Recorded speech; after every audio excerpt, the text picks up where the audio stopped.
Okay, so 0 and 10, pretty easy. On the lower side, 0, we have, that is acid, very acidic. The lower we get in pH, the more acidic we are. And I'll explain a little bit more. The higher we get, the more alkalotic we are. So think of like acids and bases. So the normal range for the average adult, and it's not average, I mean just normal range for adults, period, is going to be 7.35 to 7.45. That is a normal range. Now, any change in like 0.5, so say it was like 7.3 or 7.5, could essentially be non-conclusive with life. Just because what acid does to the body, or what our base does to the body, is that it can actually start to tear apart muscles. It can start to tear apart blood vessels. And to kind of put that in perspective, down here toward the acid level, I'll just make a hash mark here, we have D50. D50 has a pH of 3.2. Now, you guys haven't been through meds or anything yet, but if I start an IV on somebody and I push D50 and I blow the vein and that dextrose goes out into some space outside the blood vessel, that's potentially an issue and I need to notify the hospital, for the simple fact that that can start to tear apart the blood vessels, any muscle directly surrounding it or anything like that, just because it's very acidic. Now, why this is important is because our respiratory system plays a role in managing and helping, keep homeostasis of our acid-base balance. Last week, we talked a little bit about end tidal numbers. So a normal CO2 level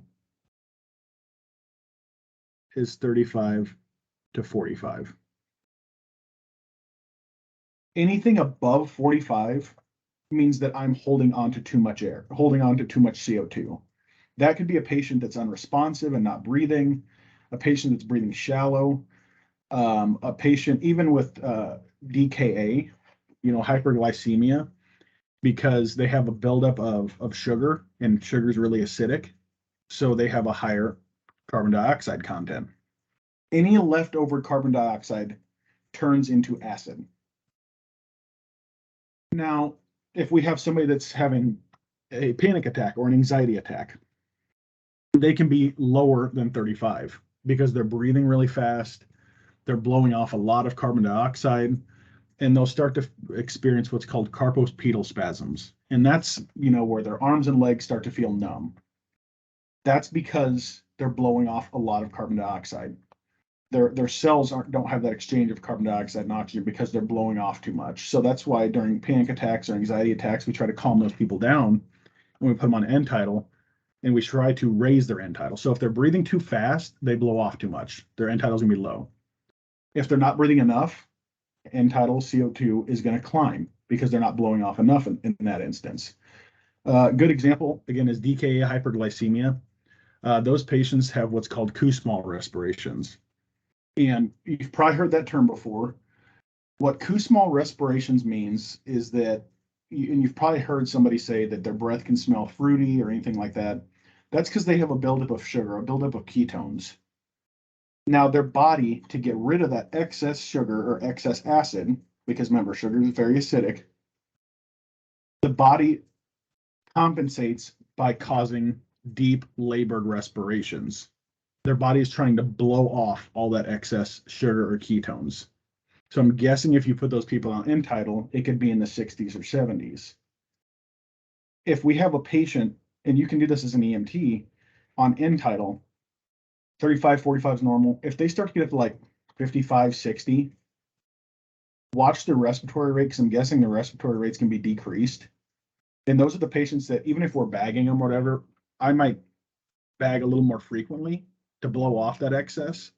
Now, if I'm bagging them and they're lower than 35, I'm going to slow down so that way I can let some of that carbon dioxide build up. There's one more lab value, and it is what is called HCO3. it's the other name for it's bicarbonate. A normal level for HCO3 is 22 to 26. Now, I want you to just know those numbers, pay attention to them. I'm going to put some things up here. I'm going to put like an equation. Does anybody have the ability to look at the quiz or assignment on Canvas and tell me what the numbers are under number 3? Can anybody do that? I can't do it without stopping the screen share. pH is 7.6. Okay. PaCO2 25. HCO3 is 24. 24. Okay.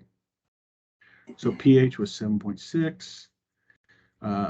PaCO2. Anytime you see PA, what that's referring to is partial pressures of arteries. So like EtCO2 is end tidal, exhaled carbon dioxide. PaCO2 is the amount of carbon dioxide within the blood. It's the same level, 35 to 45. You said bicarbonate HCO3 was 24. Okay. So let's pay attention to these numbers here. Let's focus on the top one, that 7.6. Using my scale, it's up at the top. It's not pretty by any means. That's above 7.45. So that patient would be what? Acidic or alkalotic? Alkalotic. Okay. So we're going to put alkalotic. We know he's in some form of alkalosis. Okay. Now, end tidal wise, I have, or carbon dioxide wise, 25.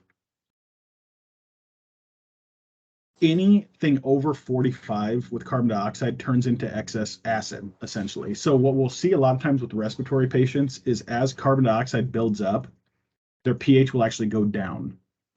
As end tidal increases, they'll become more acidic because that leftover carbon dioxide becomes acid. So it leads to the patient becoming acidic. We have two different types of alkalosis and acidosis. We have respiratory causes and we have metabolic causes. Respiratory causes could be COPD, lung cancer, or anything like that, something that is leading to the issues at hand that is respiratory driven. Or we have metabolic issues. That could be kidney failure, that could be cardiac arrest, something that is leading besides respiratory. Respiratory could be secondary, but the main problem is a medical problem, not so much a respiratory problem. And how I can tell a lot of times by looking at that is, okay, I'm alkalotic. PaCO2 is low. So I would expect the pH to be higher because remember, if end tidal is higher or CO2 is higher, I'm going to see a lower pH. So, okay, that doesn't mean anything right now. HCO3 is within normal limits, right? Everybody would agree with that? Because normal is 22 to 26. So this lab value, I'm going to put a check mark for good. So the problem is respiratory, not metabolic. If this was skewed at all, it would be a metabolic problem. So this is what we would call, God, this screen is not big enough. Respiratory alkalosis. Yep. I'm actually going to clear this screen and we're going to do another one. If I can figure out how to do that.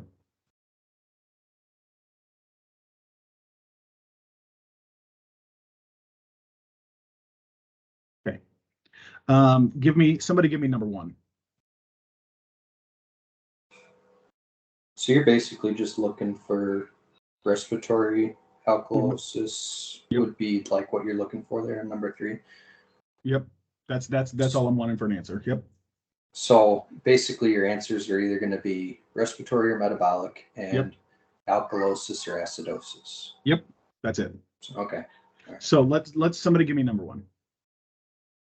pH 7.32, PaCO2 34, bicarbonate 17.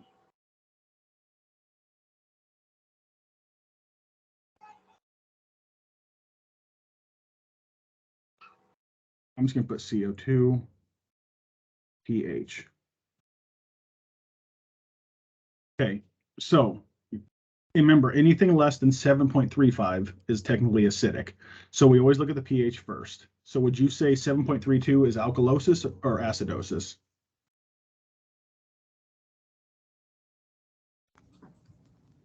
Acidosis. Okay, so that's a gimme. But now we've got to figure out if it's a metabolic problem or a respiratory problem.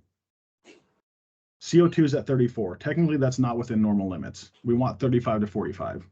Okay, but if I saw a decreased CO2, I would generally see a pH that's higher, not lower.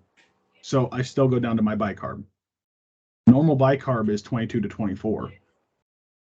Well, my bicarb is abnormal. So anytime it's not within normal limits, anytime it's not within 22 to 26, it is a metabolic problem.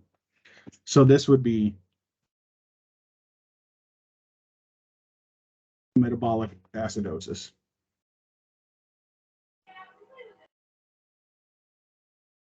Now, there are some specific instances, like during cardiac arrest, that you can see a patient initially change from respiratory to a metabolic issue. So if I stop breathing, if I hold my breath, what do you think my end tidal is going to do? If I'm sitting at 35, if I decide to hold my breath, what do you think my end tidal is going to do? Raise or lower? Lower. Nope, be the opposite, because I'm holding a lot in. Remember, it's counting how much is inside me. If I'm not breathing, I have all this carbon dioxide still building up inside me. So that end tidal will continue to raise. So take a cardiac arrest patient, right when they go into cardiac arrest, they're not breathing. Their end tidal initially can start to climb. But what'll happen, and I mean, you could see it maybe 50, 60. But what'll happen at some point is that the end tidal will drop to 0. Why is that? No flow. That there's no blood flow. That's exactly why. There's no blood carrying anything. So it has nothing to read. So it gets down to 0. We show up. We start doing CPR on this person, okay? During a cardiac arrest, we are shooting for an end tidal of at least 10. And that's through compressions, whatever it might be. We are shooting for at least 10. If we can achieve 10 during CPR, we have a pretty good chance of getting this person back. So I'm doing CPR and I'm monitoring end tidal waveform. And on my waveform, I see this, and those are my compressions. And over here, I have baseline, which is 0.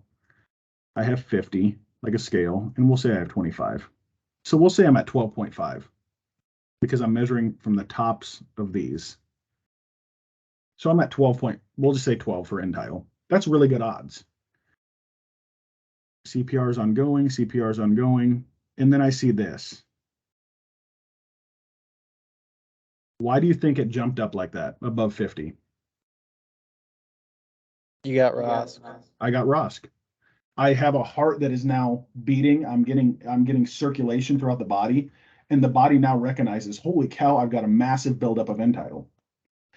So if any of you carry sodium bicarb or you've seen people give bicarb, remember we have CO2 and then we have HCO3. HCO3 is bicarb. A lot of us carry sodium bicarbonate. If I have a buildup of carbon dioxide, a lot of times people will give, or even during an arrest, they will give sodium bicarb, because what bicarb does is it attaches itself to excess carbon dioxide molecules, and it changes them from carbon dioxide into something else, lowering the level of carbon dioxide. That's why a lot of times bicarb is given for like a prolonged arrest, because they say, okay, this patient's been down a while, they're going to have a buildup of acid within their body. Maybe if I give bicarb, I can see Rosk or something like that. It's the same concept for why we give bicarb for and we'll talk about crush injuries when we get to trauma or compartment syndrome. You know, if I have a car that falls on somebody, the lower half of their body's pinned. The second I raise that car, if they've been there for a period of time, I'm going to get a rush of all these different types of acid, lactic acid, all this buildup right back to their heart, and can actually put them in cardiac arrest. So what a lot of times we'll do and what the treatment is we give bicarb before we lift whatever the object is up. So that way, when we lift it, the bicarb can actually fight that level of acidity then. It's kind of mind blowing, but some of it kind of makes sense at all.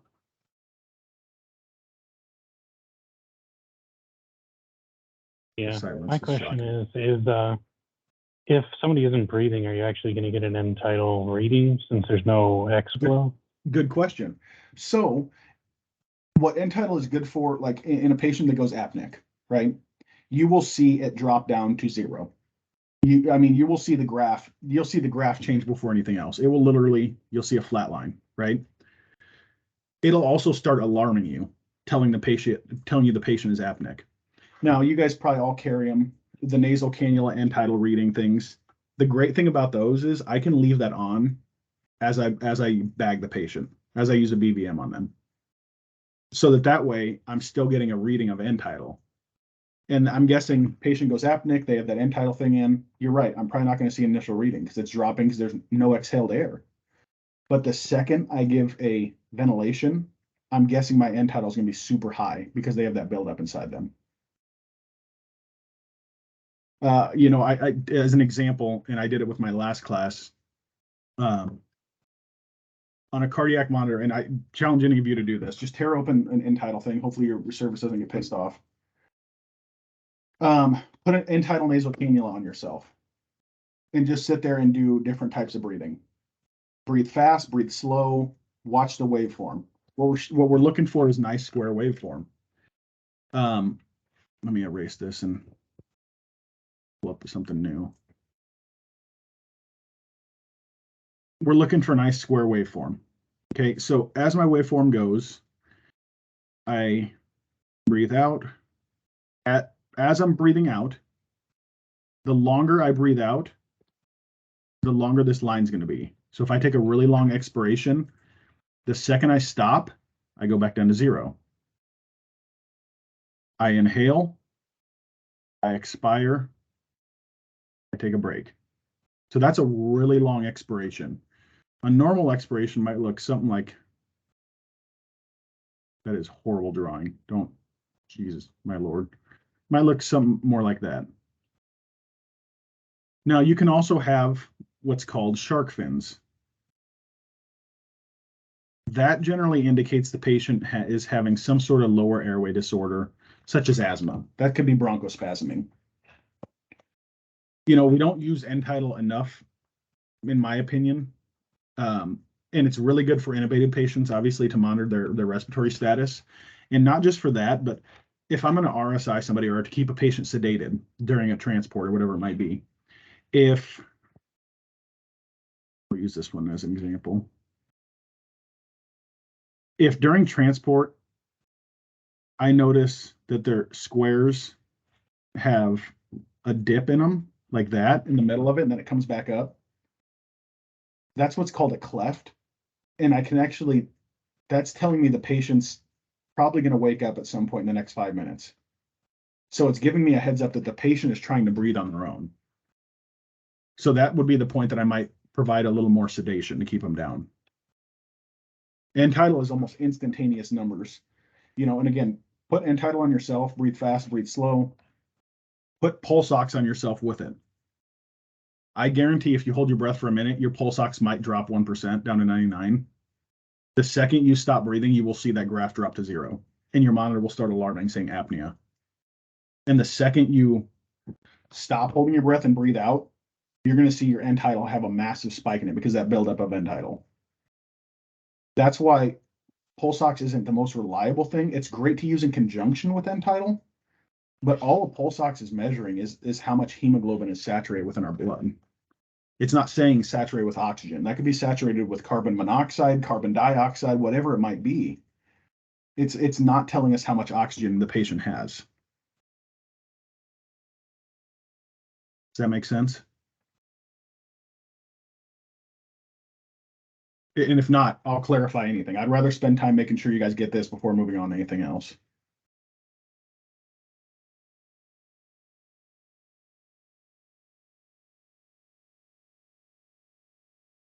And again, this is something that you're going to spend time with in the hospital, during field time, during ride time. Ask medics that you work with. If you work in hospital, ask them about entitled. You're going to spend time in ORs. Ask them about entitled. What their preference is on it, what they think. To me, it's one of the most useful tools I've ever had as a paramedic. I wasn't even taught entitled in my paramedic program. And having gone through and having different people show me, hey, this is what we should use it for, this is what it's useful for, has really changed how I treat my patients. I mean, instead of 6-7 years ago, I might have had somebody that I was probably going to RSI or put down and tube them because I thought, well, they're unresponsive, that their respiratory rate must be crap. I had one 4 days ago. I put them on N-Tidal. N-Tidal was perfectly normal. Respirations, and it gives you the respiratory rate. Respirations were great. Oxygenation was great. Blood pressure was good. Heart rate was good. We just took a ride to the hospital. I didn't have to worry about tubing them or anything. We got to the hospital. I explained why I didn't. And we're probably not going to do it either then. Why? He's oxygenating. Why would I go to the most advanced thing I can? Because if I mess it up, I've got to figure out a backup at that point, right? Or I should have a backup ready at least. But it's a great tool to have to be able to just monitor what's going on with our patients. And again, the next panic attack you have, the state of Iowa says as EMTs that you can put N-Tidal on patients and monitor capnometry. You can't interpret the waveform as an EMT. As a student, you can, but as an EMT, you can look at the numbers and say 35 to 45 is normal. This patient's at 62. They're not breathing fast enough. They're holding in too much CO2. It could be the next patient you bag. In the next code you run, maybe, I guarantee they should probably be putting them on N-Tidal. Why not? You could put N-Tidal under a CPAP mask, and it'll still give you an accurate reading. It's a hell of a tool to have, to be honest.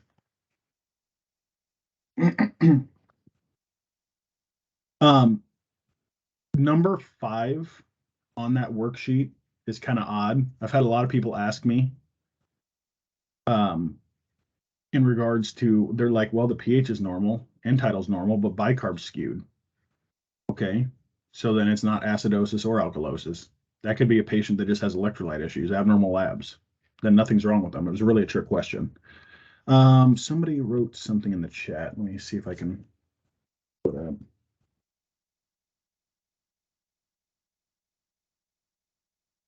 For question 1, would it be metabolic acidosis or partly compensated metabolic acidosis?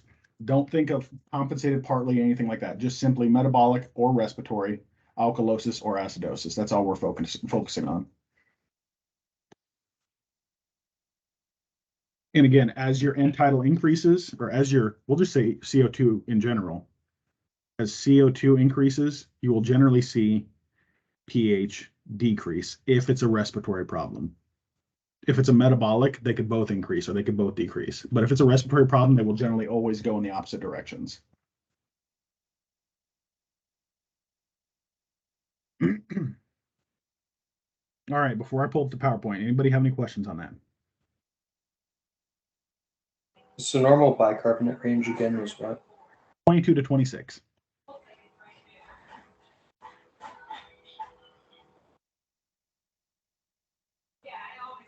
And we would never have the bicarbonate reading in the field because that's done through blood gases at the hospital, right? Yep, ABGs. Yep. But what's important for us to note is we have a patient that has emphysema, and their N-Tidal is, 57.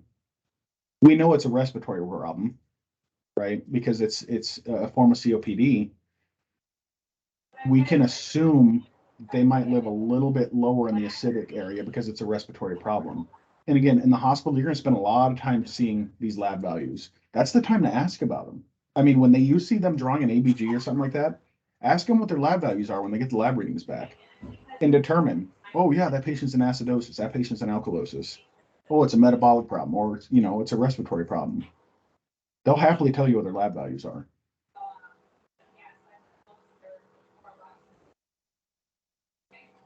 There's mud.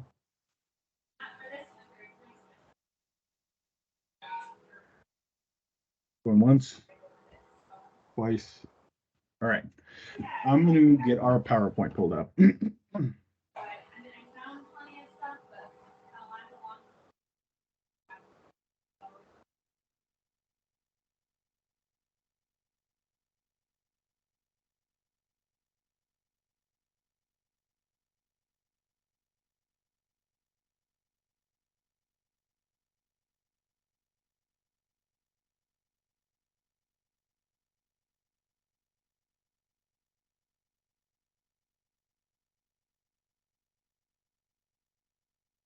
And if at any point you guys have a question about something, just let me know.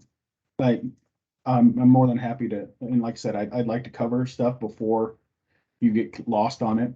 And even after class, you're like, I forgot what he said. Just let me know, and I'll bring it up again. But those worksheets you have till next week. I mean, next class period.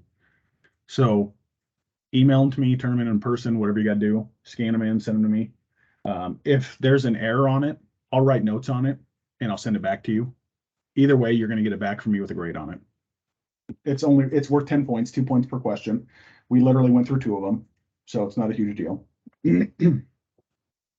All right. Compared to last week, this week is pretty laid back as in regards to what we're covering for airway management. We left off talking, I think we just finished going through end title. We talked a little bit about basic adjuncts, OPAs, NPAs, and now we're jumping into the process of delivering ventilations. Should the patient warrant ventilatory support? Now, this isn't a patient that's just stopped breathing. This could be a patient that needs assisted ventilations. You know, maybe you're not providing all of it, but you're providing something just to kind of get them their end tidal lowered or making sure that they're oxygenating okay. This could be a patient that's breathing too fast, that's shallow breathing. And again, use end tidal in your favor to where you need that at that point, you know how you should be bagging. Maybe I'm gonna bag a little bit faster, maybe I'm gonna bag a little bit slower based off what end tidal is telling me. A big concern is always oxygen, right? Our body needs glucose, it needs oxygen to function. We take one of those away and we can't create energy. Our body will operate in what's called aerobic metabolism. Aerobic means with the use of oxygen. The second we take oxygen away and our body only has to rely on glucose, is what's called anaerobic, and referring to without. And it can only do that for so long before it starts to shut down. Another reason we can supply ventilatory support could be a patient that maybe we are going to RSI. This could be a patient that, you know, they're starting to get tired from breathing. And I mean, you'll notice, I mean, they're really struggling. They're using accessory muscles. They'll tell you, I'm getting tired. To me, that was always a line in the sand when it came to intubating somebody. There's always a fine line, and every provider comes up with their own line. One of mine for RSI was, I'm really struggling to breathe. I'm getting really tired. And they looked like they were getting drowsy. That was the point that it's now time for me to take over. And I would explain to them what I'm going to do. Because they still at that point, if they're of normal mentation, can decline to be intubated, to be honest. I've had that happen as well. And we just essentially had the patient bagged them or put them on CPAP on the way to the hospital. So with normal ventilation, so our diaphragm contracts, remember, off of negative pressure, very much like a syringe. Our diaphragm lowers, we bring fresh air in, 20.9% oxygen. We get the mechanical process of respiration. We exchange oxygen, carbon dioxide, exhale, and our body does it all over again. So we pull in air via negative pressure, as opposed to PPV or positive pressure ventilation, where we are using some sort of device, such as a BVM, such as CPAP, such as a ventilator, where we're not relying off of negative pressure anymore. The patient's body doesn't have the mechanical process to do that. So now we have to take it over for them. That's why some patients are difficult to bag, is because you're essentially fighting against what their body thinks is natural. Hence why we use OPAs, NPAs. If it gets super difficult, then we look at airways, such as, iGels, Kings, LMAs, or if we need total airway isolation, then yeah, we're gonna end up intubating this patient.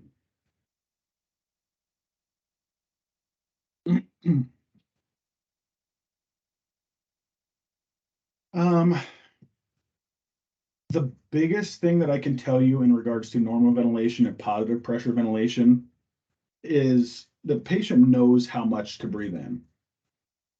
I mean, you can sit there and try to breathe in as much air as you want with an inspiration, and at some point your body's going to stop you. It's not going to let you breathe in anymore. As opposed to if we're bagging somebody, we can absolutely overventilate somebody. And that extra air has to go somewhere. And it's most of the time going to end up going into their stomach or causing chest pressure. The problem with that is when we overventilate patients and we cause chest pressure or excess pressure in their chest, that pressure has to push on something. We have our great veins, our descending aorta, our ascending aorta. That pressure can push on our great veins, reducing blood pressure. It's another reason why overventilating isn't the greatest thing. We literally, I know it sounds simple, we literally just provide enough ventilation to see chest rise. And there's a slide in here that I kind of get on a tangent. I'm going to try not to, but in intrathoracic pressure increase, blood flow is decreased. It's the same for like a pneumothorax, a tension pneumo caused by trauma. That's why we look at needle decompressing somebody. We got to get the air out of there. That's why you see patients with chest tubes. They're removing blood, they're removing air. Because at some point, that is going to cause enough pressure to where we're reducing blood supply back to the heart. And we're going to see a drop in blood pressure. You know, they will always talk about during a pneumothorax or whatever, a very late sign is you'll see their trachea start to deviate. So if I have a pneumo on the right side of my chest, collapsed lung, I have this cavity now filling with pressure, filling with air. After a period of time, and it's a late sign, my trachea will start to deviate left because the pressure is pushing it that way. If you happen to see a trachea that's deviated, that is a super late sign, and that patient is probably knocking on heaven's door. I hate to be that way, but unless something is done pretty quickly. But that's why we need to decompress patients, is to get that excess air out of there. We don't just do it for fun. We do it to relieve that pressure so that we don't see a drop in blood pressure.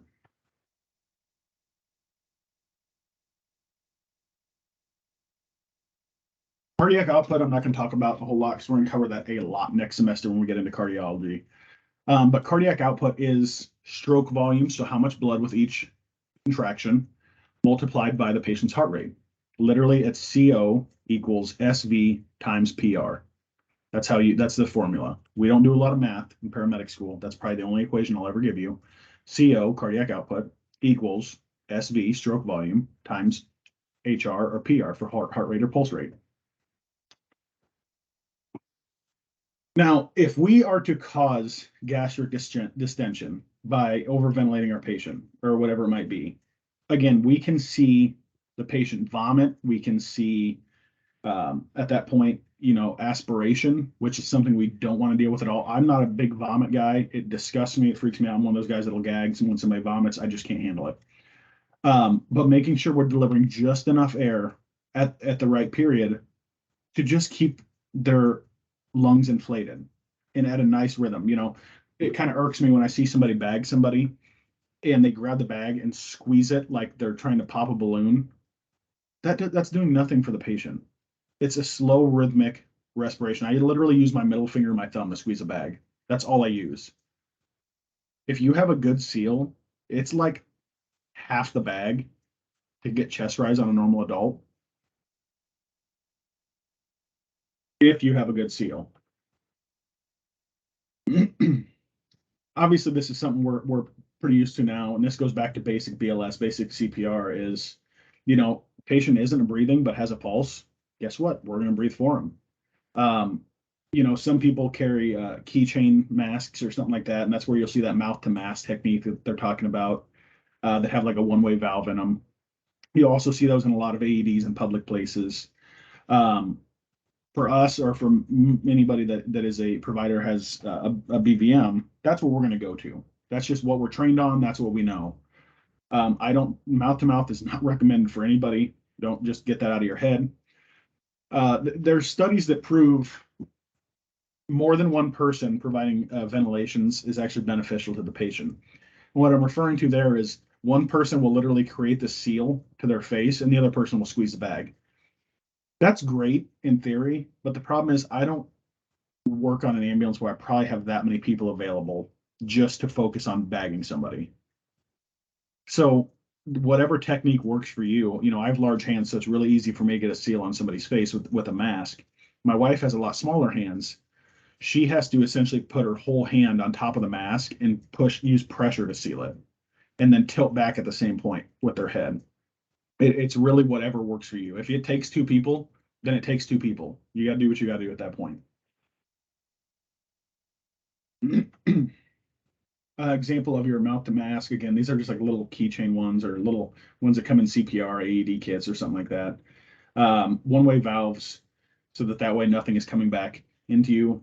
Some of them look like surgical masks. They'll actually loop around the patient's ears, so that way it stays in place. And they'll have directions on how to put it on, but they're pretty self-explanatory. But anytime you hear mouth to mask, that's generally what they're referring to. Or you'll actually see the pocket mask with a one-way valve right in the center of them. You'll see that in a lot of AEDs as well.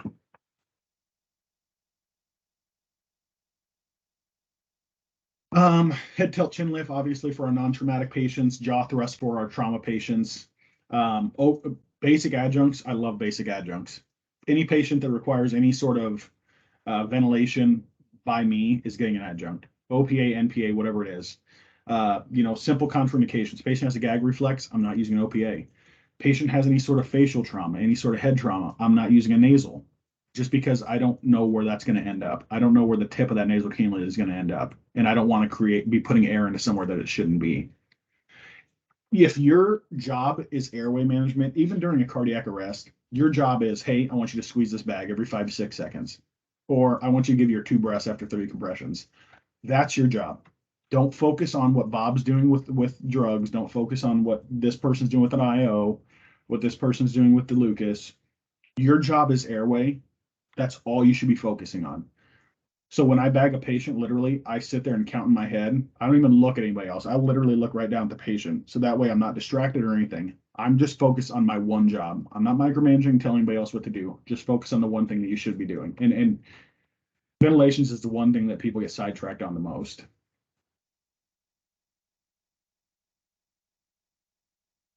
There is your pocket mask with your one-way valve in it. I call them little duck calls. They're tiny little valves that just sit in the middle. They have a HEPA filter in between them so that nothing gets back up into you, obviously. Great for what he's doing there.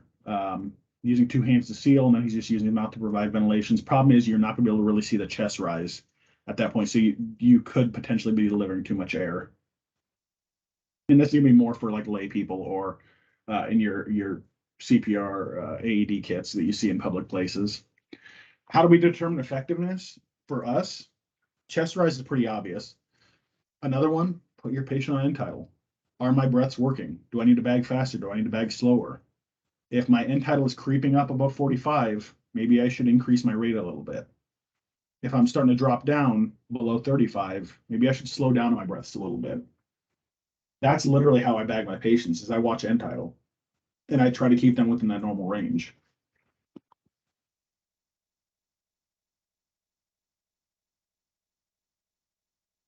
Patients without an advanced airway, this goes back to CPR.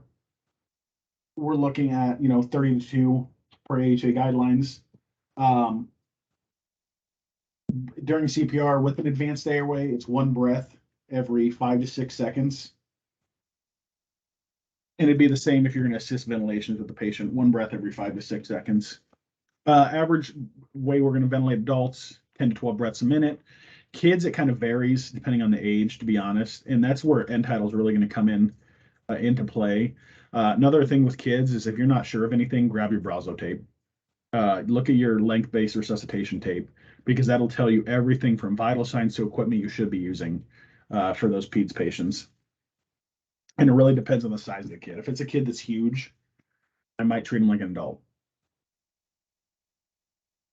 We should all know how to use a BVM. It's a pretty BLS skill. The one thing we all kind of, and I'm very guilty of this, is if I'm ventilating somebody initially, I might not have them hooked up to oxygen because I'm just trying to get the ventilations going. I'm trying to get the mechanical process of being able to bag them. And I might have somebody that's with me, hey, can you hook that up to oxygen and give me the port? And then I'll plug it in. But when used in conjunction with oxygen, absolutely, it can provide 100% oxygen to the patient. So you're going to start to see pulse ox might not rise that quickly because, again, it takes time. But you should, if the patient's cyanotic or anything like that, start to see positive signs that the oxygen is working.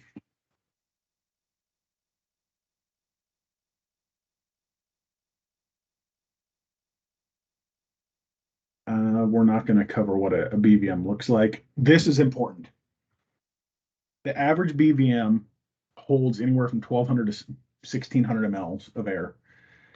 Why that's important is because the average adult only harbors 500 to 600 mLs of air to get their lungs to inflate. To get chest rise is 500 to 600 mLs, literally half the squeeze of the bag. There's no reason we should be delivering a whole bag squeeze to a patient. Kids is even going to be different. You know, a peds bag, and I'm not talking infant, just a child bag, is 500 to 700 mLs of air. There's a lot of places that use child bags on adults just because they know they're not going to be hyperventilating or overinflating their patients. And then your infant bag is anywhere from 100 to like 300, if I'm not mistaken. But again, it's just enough to produce chest rise. Maybe it takes that much air because you don't have a good seal around your patient's face. That's a possibility. We're shooting to try to deliver these breaths over that 1 second time period. We're not just squeezing as fast as we can to get this air in as quickly as possible. We really have to do what's best for the patient. Here's your 2-person technique. When you have enough people, it does work really well. One person provide the seal and they can pull back on the head at the same time. The other person can provide the ventilations. If you're holding the seal, then that's your only job, is just keeping that mask to the patient's face, as opposed to the guy that's squeezing the bag. His job is to literally count, to 5 or count to 6. So that way he knows when he should be squeezing the bag. And it's a nice rhythmic squeeze each time. Kids, 3 to 5. So the middle ground for me is I just give 5 breaths. Kids are 3 to 5, adults are 5 to 6. 5 is the common denominator. That's what I'm going for. 1 breath every 5 seconds.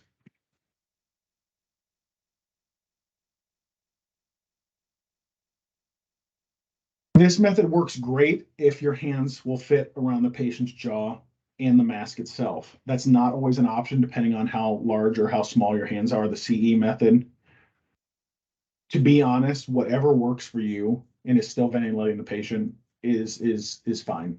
There's no reason to try and reinvent the wheel if what you're doing is working. Yeah, you might, I don't know, get laughed at if you do something crazy, but that's just part of our profession. But watch it, it says observe for gastric distension. Make sure that their stomach isn't essentially pumping up like a bicycle wheel. If you're delivering breaths and you start to see their stomach rising, something's not right. Reposition the airway, get an adjunct in them, and try again. What you'll always notice is any test question, the first thing you should do if things go south is always reposition the airway when it comes to airway management.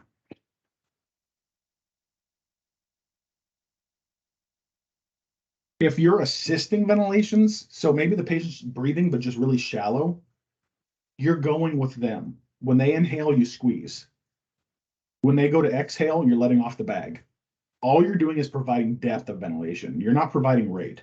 You're not trying to, overbreathe them or anything like that. You're literally assisting them based off of how they are naturally breathing and how fast they're naturally going. Now, if they start to decline, then yeah, you can take over their respirations at that point, or maybe we have to end up, intubating this patient to get total occlusion or total isolation.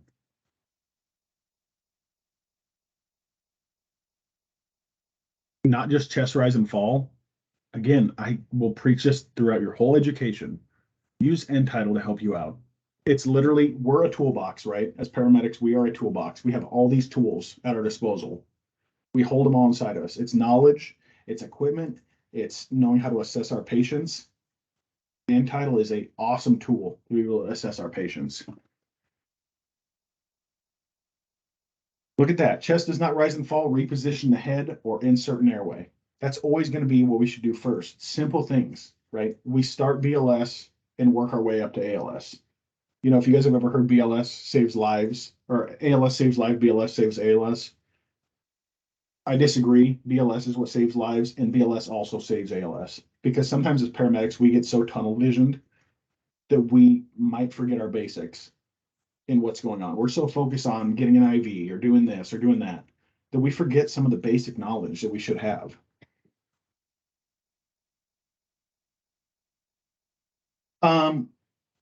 Automatic transport ventilators. Some of you might have these, some of you might not. If you're a CCP service, even if paramedic service, paramedics can operate these as well. There's just some settings they can't change to where you're not squeezing the bag, right? It's providing mechanical ventilation based off of the setting that it is set to. You can see this one has a dial in the upper right-hand corner.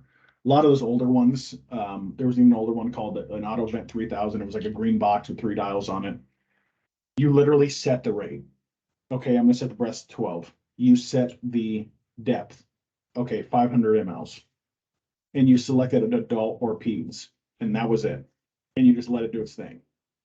Now, if they had a patient on end tidal, they would adjust their rate or their depth based on, sorry, I got a loud truck drive by my house, based on what they're seeing with end tidal. So they would just make small adjustments. And that's really anytime, the patients that I've transported on ventilator or anything like that, if they start to decline, I'm making small adjustments in my vent to see what's going to benefit the patient greater. Problem with vents, they blow through a ton of oxygen. I mean, they will chew through oxygen. So if you're going to go a long distance, you might need some extra O2 bottles, to be honest.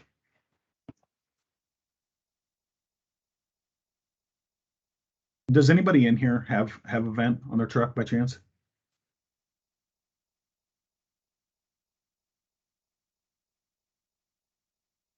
Mercy does. Algona does. We have the Hamilton. Okay, the T1. Okay. Who else said something? Mercy. Okay, yeah, Mercy, absolutely. Do you know which ones Mercy has? Zoll. Okay. Yeah, and those are pretty new vents. They're really easy to use. They're really easy to operate. When it comes to vents and stuff like that, the state again says that paramedics can operate a vent.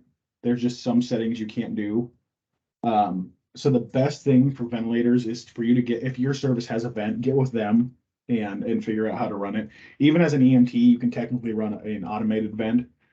You just can't, as long as it is preset. Like if there's a preset adult button as an EMT, you can manage a vent. Does Mercy still allow you to do vents as an EMT? I believe you can, just as long as a paramedic or the nurse or doctor sets it up, then we could transport. Yeah, but I never have. Yeah, when back when I was an EMT and I worked there, that's how it was. It had to be set for us, but we could monitor it. Yeah. And again, if your service has vents, get with the people at your service to figure out how to use them. Right here, generally consumes 5 liters a minute of oxygen. That is a ton. That is a ton of oxygen that this thing is going to blow through, especially if anybody does long distance transfers or anything like that. Even if you're a 911 service and your service just happens to do transfers, and you have to go a long distance, you need to start prepping for, do I need to carry some extra oxygen with me? Because it's literally using oxygen to provide these ventilations. It's using the pressure of the tanks to provide these ventilations. In the event that a ventilator is just not working correctly, and I've seen that before as well, like you just can't get settings right, have your backup plan. Default to your BBM if needed. Have something to fall back on. There is no Control-Alt-Delete of a vent. You can shut it off, sure, but you should probably be bagging the patient that time until you figure out, or somebody else figure out what's going on with the vent. CPAP. As an EMT, I was allowed to do CPAP. I don't think I ever did CPAP as an EMT now that I think about it. But it's honestly one of the greatest tools that we have in regards to, I call it the last ditch effort before we have to intubate somebody. And it really does awesome for that. And I'll see if I can draw it on here. I think I talked about it last time. If we have patients experiencing severe difficulty breathing, one thing we can do is put them on CPAP before, to see if it turns the patient around. And a lot of times, believe it or not, it does, because it's causing continuous positive pressure, right?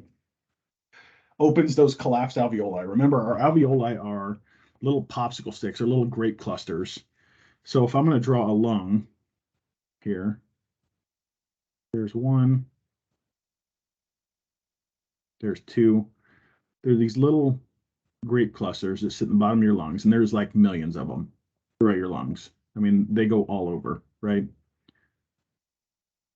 And their job is to open up. They take in fresh oxygen. They distribute it among your capillary beds, and then they open back up and let carbon dioxide out. Now, in a patient that has CHF or maybe some fluid in their lungs, what happens is those alveoli are essentially underwater. So they have to work against pressure. The problem with that is they have to use a lot of energy to pop open because, again, pressure from the water is pushing in on them.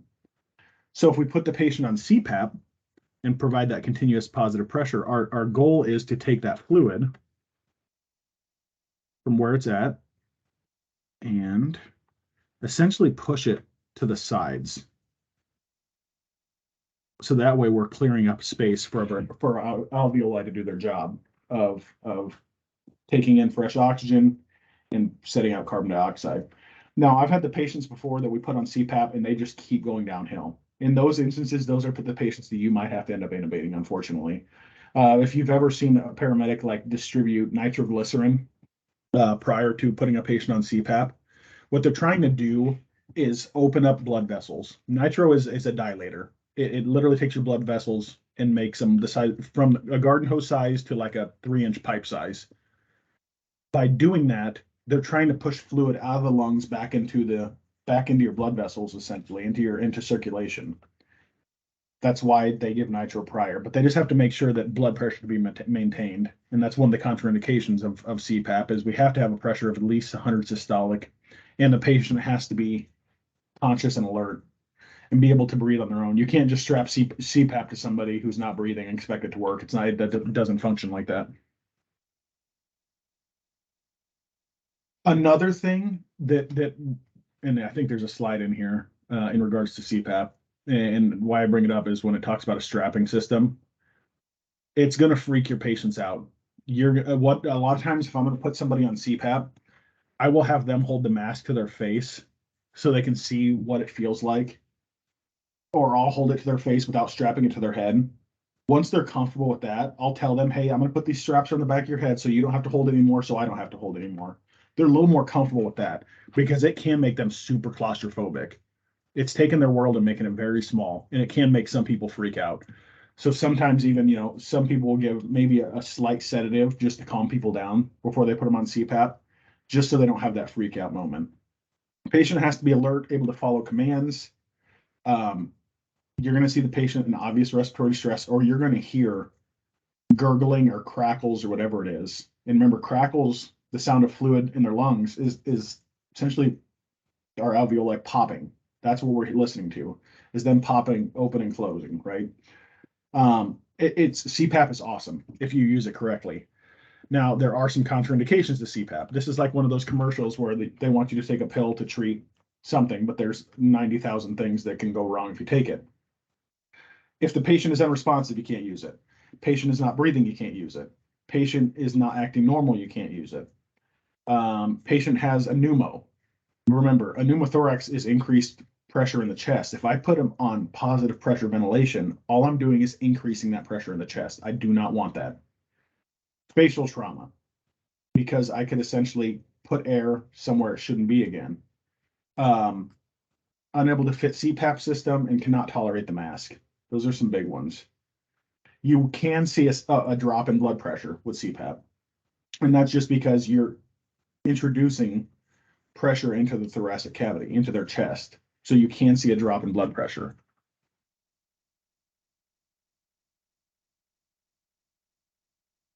Most CPAP devices you can adjust, and a lot of them are easy now. We have what's called easy PAPs or go PAPs that literally will hook into the tree, like for oxygen. Some of them you still have to screw on, but a lot of the newer ones, it's literally oxygen tubing that just hooks in, and you'll have some different adjustments. I've seen 5 to 15 as far as PEEP goes. You're generally starting right out of the package at 15 or 10 or something like that, and then you're titrating to effect with the patient. So if 10 or 15 isn't working, you might dial it down to 5 and see if that causes improvement, or back up to 15. So it's very much changing the PEEP settings to see what's best for your patient and watching their vital signs and looking at end tidal. Again, you can put end tidal underneath a CPAP mask and it'll still function. PEEP is that positive end expiratory pressure. That's how much air needs to stay in their lungs. How much air should we be leaving over residual?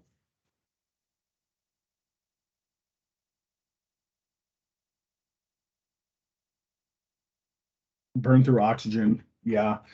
Some units will look at FiO2, and that's the amount of oxygen that you're delivering to the patient. And that's the same with vents, is that we sometimes can adjust our oxygen concentration. So if we see an O2 status starting to drop, or O2 sat starting to drop, and end tidal's not looking kind of funky, we can up our oxygen. But that might not always be the fix. I mean, it might be we have to change the depth, we have to change the rate. There's a whole bunch of different things for us to change, but some of them you can adjust how much concentration of oxygen that you're going to be delivering to your patient. And remember, this is very much as the patient inhales, that's when CPAP is going to be working the best, because they're inhaling, their diaphragm's contracting, and it's forcing air in. All right, let's take a 10-minute break. Come back here at 7:10, and we're going to keep going with our slideshow. Any questions over anything so far? Very good. All right, 10 minutes, 7:10.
All right.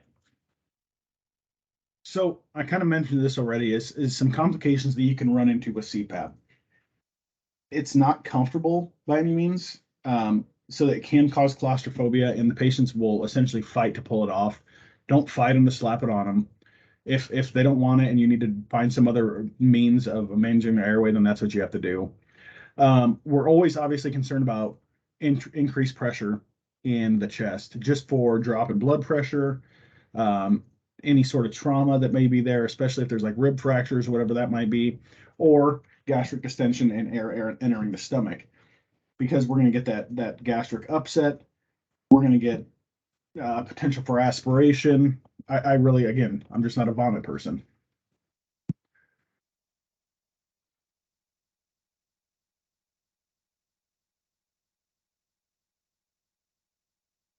A big reason that you can see more air go into the stomach than anything, just from experience, is if you don't have the airway properly managed, or you don't, if the patient's not in the proper position or anything like that, then you could potentially be pushing air into their stomach instead of their trachea.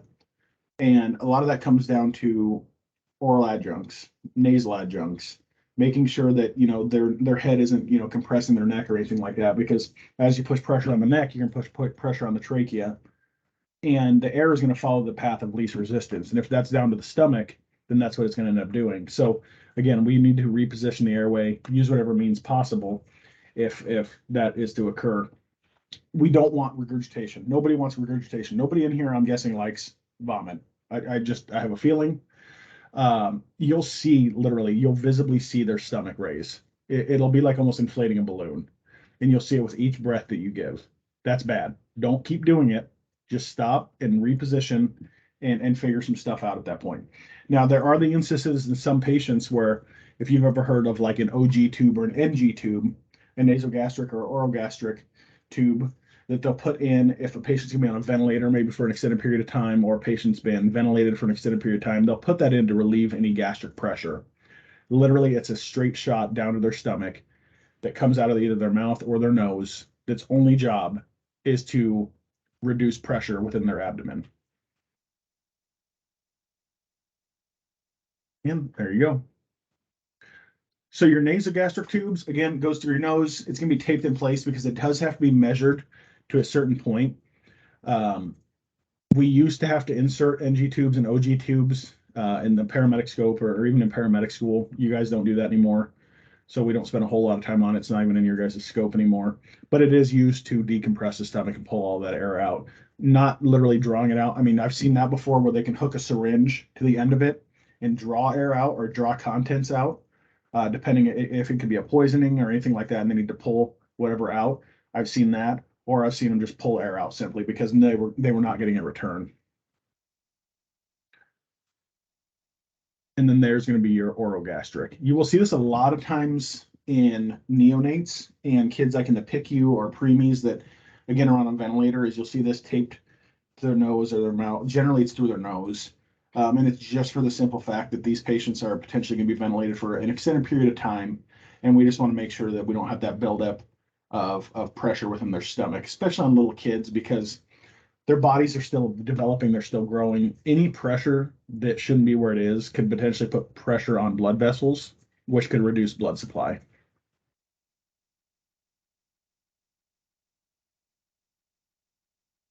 If you ever get the chance to watch them pull one out, it's terrifying. God. A laryngectomy.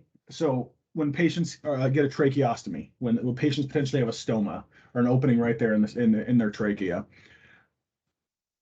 a lot of times those become blocked with mucus, and you have to suction them out with like a soft suction catheter. It's disgusting.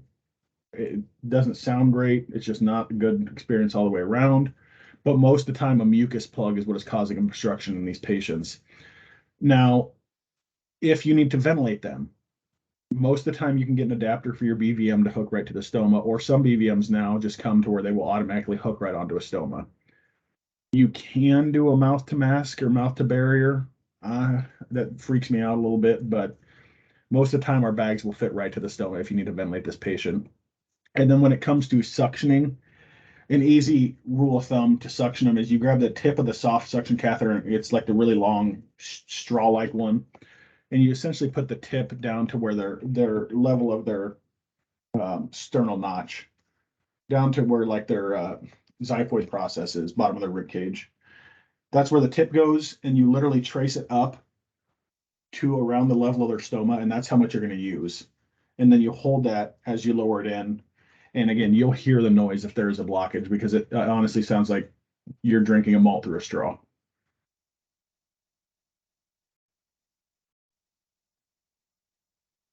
In these people, it's pretty important we don't spend a lot of time suctioning, because if you guys get the chance to do this, you'll notice that while you're suctioning that, they have no way to breathe. They don't have a way to, they're not getting oxygenation. You're literally sucking air out of them.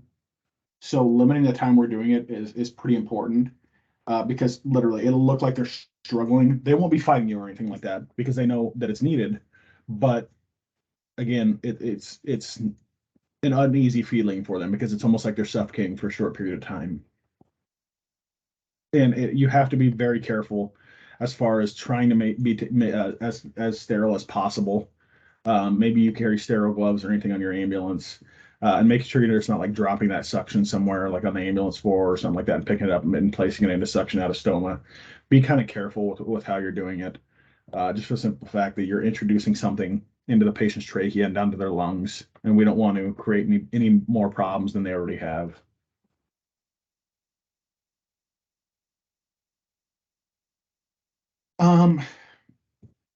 Yeah, two rescuers are great, just for the simple fact that if one needs to hold that to the stoma, it makes it a lot easier. And this is a special circumstance. There's not a lot of patients that have these. Maybe you work around a place that has specialty care or something like that, where you could potentially see this. Child serve, like here in the Des Moines Metro, you could potentially see a lot of peds that have stomas in place, and it's going to look very similar to that. Even if not closer to their neck, where it almost just looks like a plate with an opening right there. If you need to apply oxygen to that, you can do that through a simple mask and just kind of placing it over the stoma, because that's literally what they are breathing through, not through their nose, not through their mouth. They're literally using that hole that is placed into their trachea.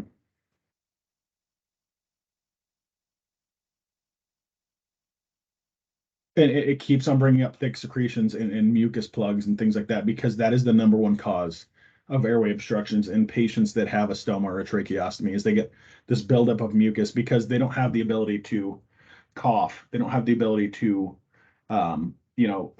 swallow as easily as we do or something like that. Like if I feel like I can cough or hack or whatever, they don't have that ability. That's why they get a buildup of mucus. And if they do, they usually have to cover that port or something like that to be able to cough or whatever it might be. And a lot of times those patients aren't going to be able to speak to you. It really just depends on the circumstance.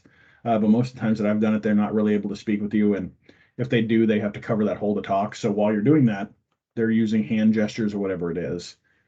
And they'll know if they need suctioned again, because usually they'll point back to it, indicating, hey, I need a little more suction. It's funny, dental appliances. The first patient I ever intubated in the OR as a paramedic student, I was terrified. I was absolutely terrified. I only intubated mannequins up to that point, and that'll happen for you guys at some point. And you go in there and you don't know what to expect, and you kind of don't want to be there. You're questioning life's decisions at this point. And the first room that I went into, I walked in, I introduced myself. Hey, my name is Rudy Cataldo. I'm a paramedic student. I'm here to learn airway management or anything you can teach me. And the anesthesiologist said, actually, this one's a really tough intubation, but I'll let you try it. I almost passed out. Like, that's not what I wanted for my first intubation, but he's there with me. I'm going to try it.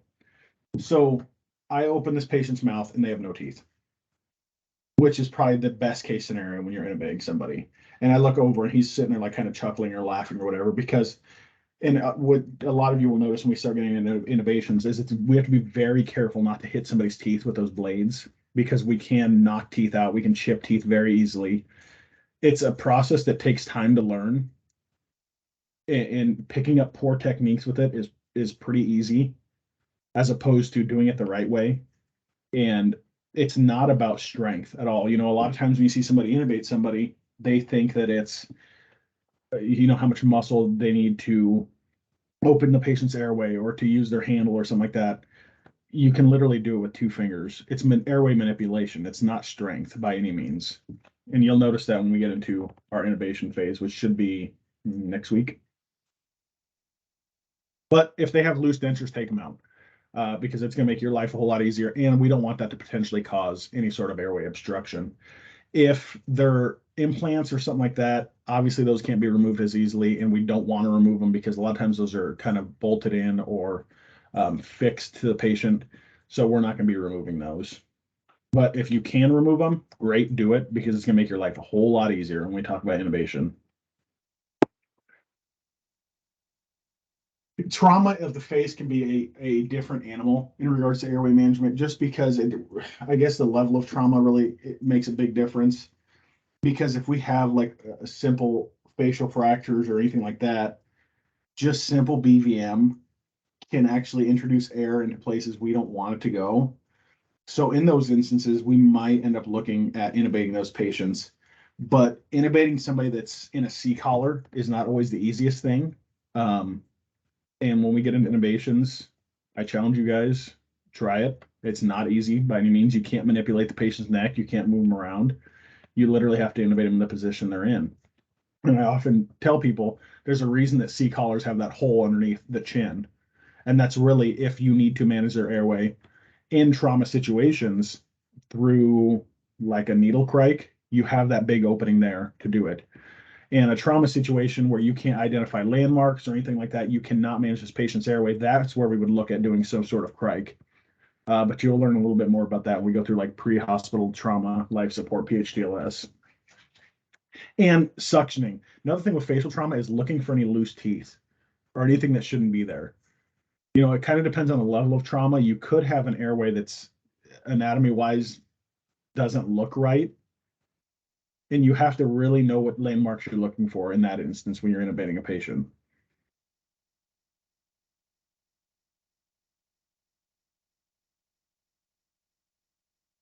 Blood's never a good thing, especially with facial trauma, because we have to suction it out. Then we're hoping that it's coming from this place and not that place.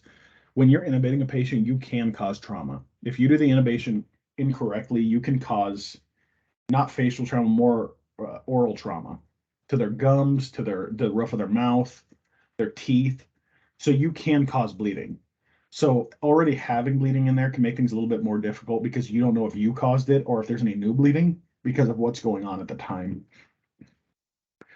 This says suction for 15 seconds. I stick with the suction for 10, and that's pretty much the national guidelines is we try not to suction for any more than 10 seconds, especially in a trauma situation. You got to think if they're losing a whole lot of blood carries oxygen. So as they bleed out, they're losing the ability to carry oxygen. Hence why saline isn't always the best option. You know, that's why we use flight or whatever it might be, because they carry blood, and that's what the patient needs at the time, not us to dilute them down with water. Well, by suctioning, we're taking some of that oxygen away. So a reduced time frame, enough to clear the airway or whatever we need it to, but don't spend a lot of time digging around in the patient's airway at that point.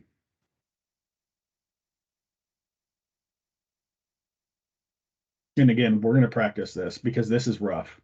And those rough situations are what comes back as far as muscle memory when you truly have to, or you're truly put in that position.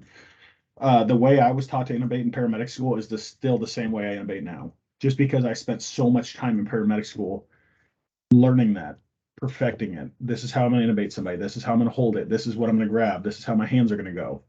That it becomes muscle memory. And I still do it to this day. The exact way I was taught, the exact way I did it through paramedic school. That's going to stick with you. And it's really hard to try and change that later on. So if you develop a bad habit, the second you realize it's not good, you need to stop there, because if you keep doing that throughout your career, it's going to be really hard for you to adjust.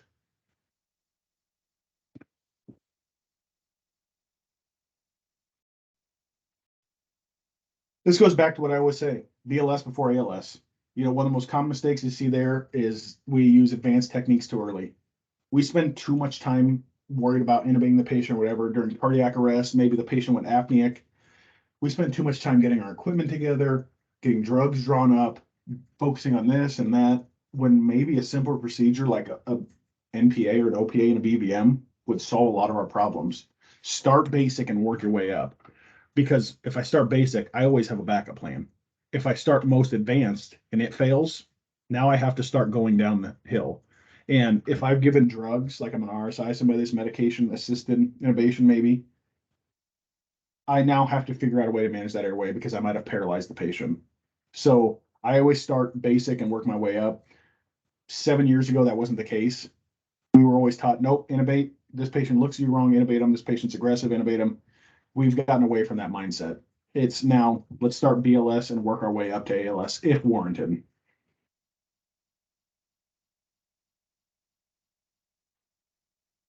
Again, you'll develop your own line in the sand for what you think, what your criteria is for intubating somebody. If there's a fear that the patient's going to lose their airway, that is obviously a pretty good indicator you should intubate them.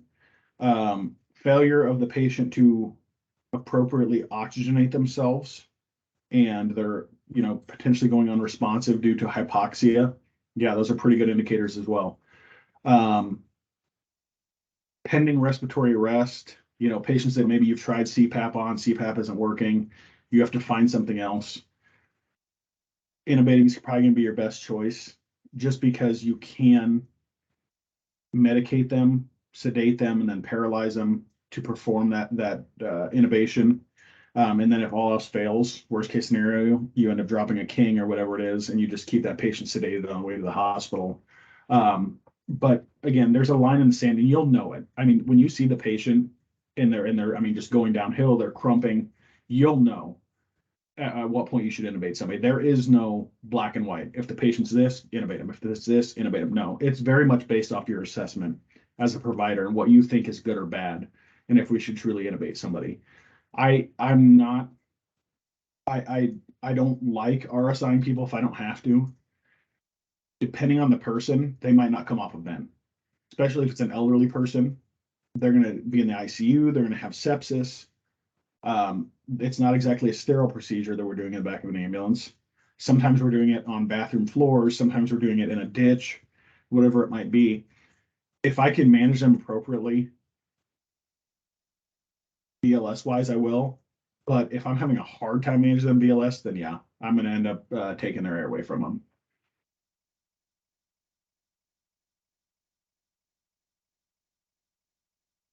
So you can really look at a patient and determine if they're going to be a difficult airway.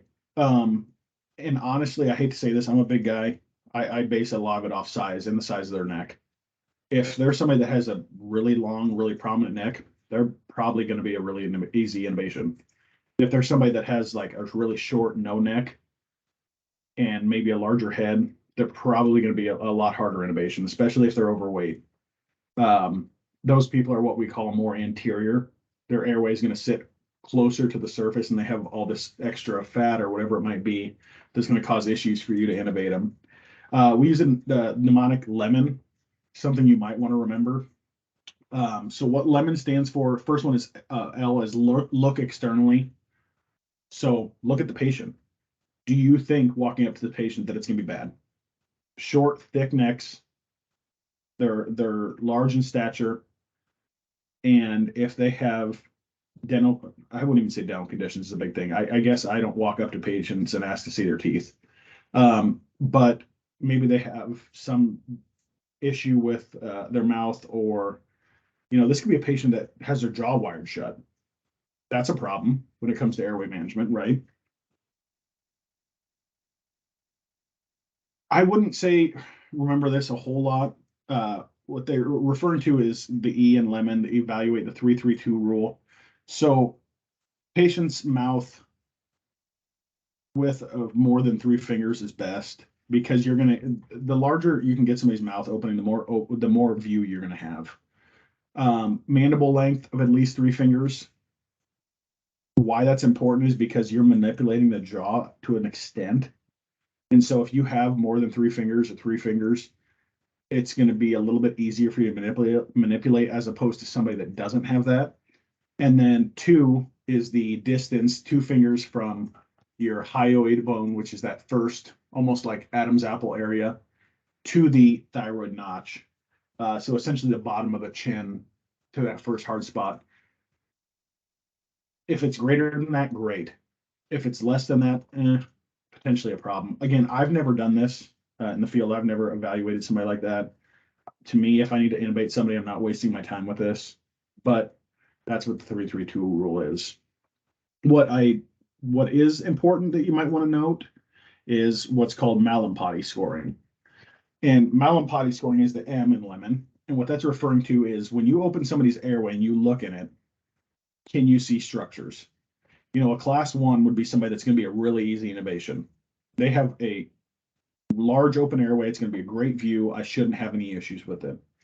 A class 2 is going to be a little bit harder, but I should still see most of my glottic opening, my vocal cords when I go to do an intubation. Class 3 is where we start to get into our difficult airways. Class 3, you might not see where you need to go. You might end up having to do some sort of King Vision or McGrath or, you know, some sort of video laryngoscopy to view what you're going for. And manipulation of the airway might take a little bit more time. And these are the patients when you start to, if you can't get the airway, you pass it off to your partner, let them try. And then class 4s are going to be the most difficult. That's what you open their mouth and you're like, oh God, this is going to be rough. And there are those patients. And for reference, so top left is going to be your class 1. This is your class 2, 3, and 4. So with class 1, I've got a perfect view of the vocal cords. That's super easy intubation. Class 2, I can still see right here where the vocal cords are. No big deal. Class 3, I have no view. I have to do a lot of manipulation, and class 4 is going to be almost impossible to intubate. Class 4 and 3 are something you can start to see in people that are having a severe allergic reaction because they're starting to get airway swelling. This could be even trauma induced, to be honest. Something to note is on each of these, this structure right here. Can anybody tell me what that is?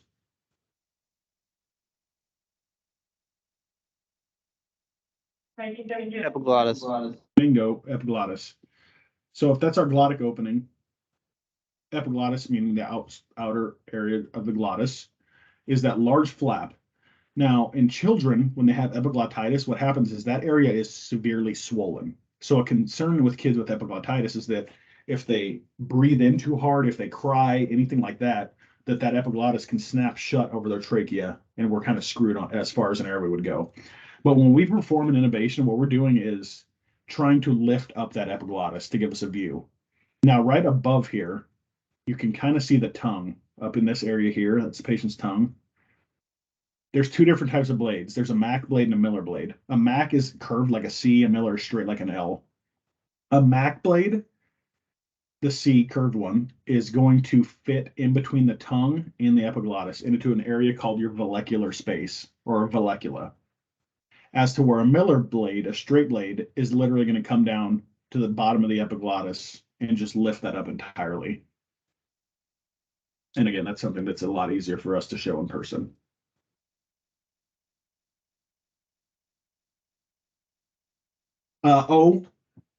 Is there anything that's causing obstruction? This could be something the patient's choking on. Remember, one of the biggest things with adults is their tongue. That's gonna be one of the largest obstructions that we're gonna encounter. Is the patient obese? Is there any extra tissue that's causing an obstruction? Hematoma, bruisings. Is this a patient that has maybe throat cancer or some sort of anatomy issue? Masses, right? Things that could present problems to us when we are looking at intubating our patient. And then the last one is going to be neck mobility. You might have to manipulate your patient's neck. In a perfect world and in the OR, they're not going to want you to manipulate their neck. They're going to show you ways to intubate somebody on a table. We don't get that option all the time. So a lot of times we have to manipulate their neck, put them in the sniffing position, tilt their head back, so that way we get a straight inline view. The problem is in some of our patients, that's not going to be easy, especially trauma patients, C-collared, and then even elderly patients that might have, arthritis or spinal fusions or something like that, to where it's going to be really rough for you to be able to manipulate that neck, should you need to. Sometimes you'll see with innovations, if it's in the ER or wherever you guys are at, they'll grab the sheet and pull the patient's head off the head of the cot. So that way their head kind of tilts back and it gives them a really clear view of what they're shooting for. That's still a form of airway manipulation. All right, jumping into the fun stuff. So when we are intubating somebody, endotracheal intubation, the insertion of an ET tube, we're going to go through the glottic opening, right through those vocal cords, right in the center, kind of like a field goal. We're going right through the uprights. It stays in place by this balloon or this cuff at the end. Now, when we insert this ET tube, we insert it just past the vocal cords to where we can't see the balloon anymore. At that point, we stop, we hold the tube in place, we inflate it, and check our placement. I listen to the stomach first, just to make sure that it's not an esophageal intubation. Then I listen to the left lung. The reason I listen to the left lung first is because if I insert that tube too far, it will always, almost 9 times out of 10, go into the right lung, because it's a straight shot down from their airway. So I listen to the left first to see if I hear something. If I hear something on the left side, chances are I've got the intubation. Then I listen to the right. Then I put my patient on end tidal, and I'm looking for good waveform. I'm looking for good numbers, and I'm managing my patient's airway at that point. Nasotracheal intubations you can see done. Not so much pre-hospital. You'll see them done a lot in the ICUs. Patients have to be able to breathe on their own to do a nasotracheal intubation, because once they inhale is once the tube is inserted. Once we get that opening of their airway, that's when the ET tube is inserted through their nose down into their trachea. It's really a blind insertion, to be honest.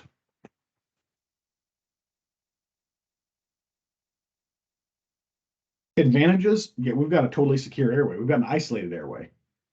Patient throws up, vomits, or anything like that, I'm good. I've got that airway blocked off. That balloon, that cuff is taking care of things for me. It is an alternate route to medications. Is it the best route? No. But it can be used as a route for medications if need be. Disadvantages, special equipment, sure, that's easy enough to grab. It's usually readily available.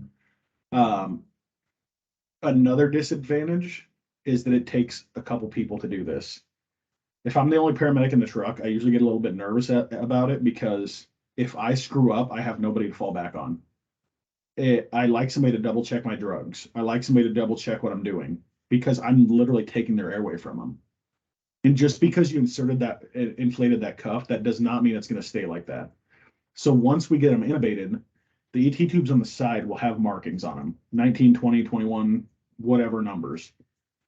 Write that down as your placement. Okay, I'm 21 at the teeth. That's how I know. So that 5 minutes down the road, if I double check my placement and I'm now at 18 at the teeth, my tube is moved. I need to double check everything at that point. Or if I start seeing some things with airway or end tidal going south, I'm going to check my tube first. We use the mnemonic DOPE. D stands for dislodged tube. O stands for obstructed tube. B is a potential pneumothorax. And then E is equipment failure. So anytime an intubated patient starts having a respiratory problem, those are the things we check: dislodgement, obstruction, potential for pneumo, and then if our equipment has failed itself.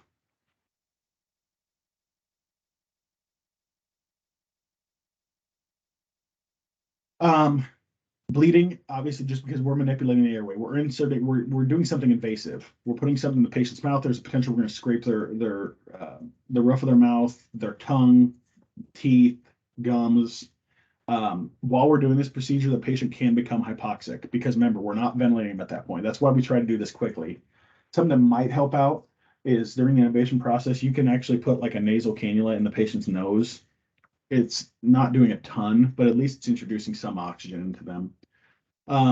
If there's any sort of laryngeal swelling, maybe it's an allergic reaction, laryngospasms. This could be, when we talk about laryngospasms, those vocal cords will actually spasm, and they might slam shut to where you can't get an ET tube past them. That's a concern. I've never ran into that, but it is a potential. If it's a trauma-induced situation, can you tell anatomy? Can you even see the vocal cords? Can you tell what you're going for? That's one of the contraindications to intubation is you have to make sure that you can identify landmarks before you do it. Necrosis of the area. Sure, barotrauma, yeah, because you're introducing pressure into the patient's airway. Now, I'd say the most common thing that you're going to see out of these complications is probably going to be, out of all those, hypoxia. But even then, it can be corrected pretty quickly as long as you get the intubation. But remember, we shoot for 30 seconds or less. When you go to the OR, they're going to tell you that's the most asinine thing they've ever heard. Because, yeah, they're in a controlled environment. We're not always in that environment. So from the time that I quit oxygenating the patient, I have my partner squeezing the bag, they're bagging them, I get all my equipment ready. My partner goes, okay, I'm ready. You coordinate it, you move the bag, you insert the blade, you insert the ET tube, inflate it, remove it, put the BVM back on, and you're listening for sounds at that point. It should be a relatively quick and smooth process, but sometimes it doesn't always go that way, especially if we're in the back of the ambulance. We don't have a lot of room. You're in that captain's chair. Might not be the best situation. So a lot of times we might try to intubate them before we leave the house or in an area where we have a lot of room. But again, a complication to that is while we move them, there's a potential that ET tube is going to move as well. So just double checking is not a bad thing and continually assessing your patient. So basic parts of an ET tube. You have your proximal end, tube, cuff, and pilot balloon distal tip. Now, the top end over here, when these come out of the package, that is not generally secured in the tube. It's not like super loose, but it's not super tight. So one of the first things I do when I take a new ET tube out of the package is I grab that top and I grab the tube itself and I cinch them together, because I have had it happen before where I am using a BVM to ventilate the patient. I remove the BVM and that tube top comes off with it. And I'm kind of in a panic, like, where the hell did that thing go? Like, how does that just disappear? And without realizing that it's attached to my BVM. Your cuff at the bottom is what's going to insert inside the patient's, inflate inside the patient's trachea. That's what's going to create that isolation. Your pilot balloon, that's pretty important because as you fill your bottom cuff with air, this pilot balloon will also inflate. So it kind of tells you, it's kind of a reference guide on how well your inflation is going. Generally, they say 10 mLs of air will inflate them. It might take a little bit more. I've seen like 15 mLs of air roughly, but usually we just use a 10 ml syringe to inflate it. And now, if my partner's checking my equipment or I'm putting my equipment together, I always inflate my ET tube before I use it. I take it out of the package, I attach that flush, I inflate it, make sure everything's working like it should. I draw the air back out of it. I leave that syringe attached to it. So that way, when I go to intubate, I perform the intubation, it's inflated quickly, I remove that syringe, and I'm good to go. It just buys me a little bit of time. It saves me a step.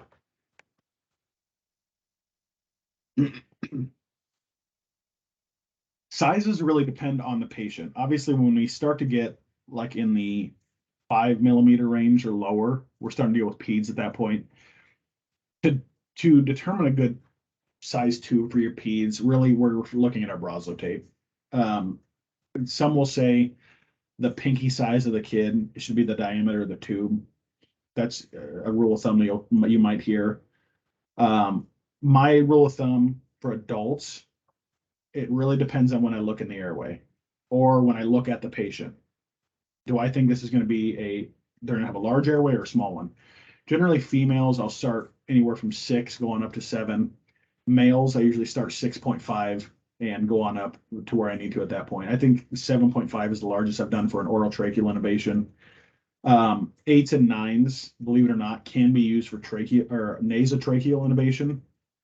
Not sure why they take such a large tube, but you might see that in the ICUs when they use one of those giant tubes to do a nasotracheal intubation. I think part of it is because it's blind insertion, so it's a little bit easier for them to feel the anatomy as they're inserting it. And again, you can see these marks in the tube indicating how far down. Like I said, this is 19, there's 20, 22, 24. So if I push my tube, my patient's teeth are around the 19 mark, that's my mark. My tube is 19 at the teeth. When you get to the hospital to give your report, that's going to be in your report. Patient's intubated, 19 mark at the teeth, and they're going to verify that. They're not saying you're lying, but if I'm assuming patient care, I'm also going to check to make sure your tube's good.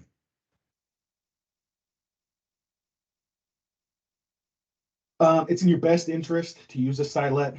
A lot of AT tubes come preloaded with stylets. Some don't, depending on what your service is, what your service gets. But they help the tube maintain their shape. Or in the instance that you need to bend the tube or get into a weird position, that stylet will keep the tube in that position that you put it in. It's almost like a pipe cleaner. Like as a kid, those little furry caterpillar looking things that will stay in their same position. That's very much what a stylet is. And it helps us because if I was to try and insert an ET tube, and I'm not saying it can't be done, but if I was to try and insert a ET tube without a stylet, the tube is really floppy. It might not go where I want it to, as to where if it has a stylet in it, it's very rigid. It's not going to bend. It's not going to kink, anything like that. It kind of keeps the shape and the curvature of the ET tube. There's your P's right there, 2.5 up to, I'd say 5 actually, because it really depends on the size of the kid. It used to be that we didn't use cuff tubes on them, so not all the tubes had those balloons at the end, because there was something that said, you know, by increasing pressure around the trachea, because kids are growing, that we're reducing blood supply to their trachea with that balloon because we're creating pressure and we're cutting off blood supply. They've since debunked that. You can use cuff tubes on peds. Some tubes might not have them. When you get small tubes like 2.5, 3.0, something like that, they might not have the possibility of having cuffs, and they're just going to be a straight tube.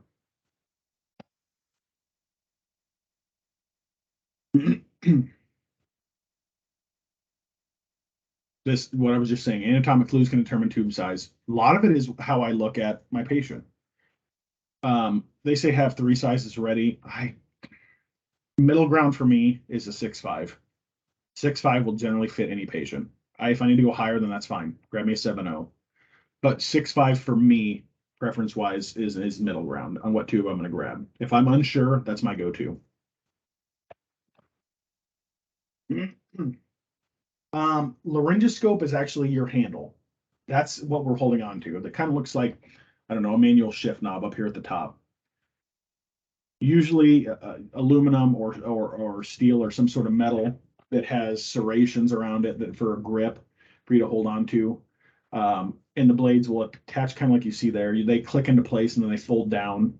The second that they are folded completely down, there should be a light at the end of each of your blades right here that will light up. So that's something we always check when we do our ambulance checks, is make sure that our lights are working appropriately. They are bulbs. A lot of the newer ones are fiber optic that you can replace, but generally, depending on the service, sometimes they just use disposable blades. You can kind of see right here on the bottom picture how it's going to clip in. Is you have this little bar. The blade itself is going to connect from this side. So the side that the bar is farthest from is the side that your blade is going to click in at. You don't put it from the other side because it's not going to have anything to rest against. You can see from where that bar is to right here is a decent amount of distance. That's the side your blade is clicking in from.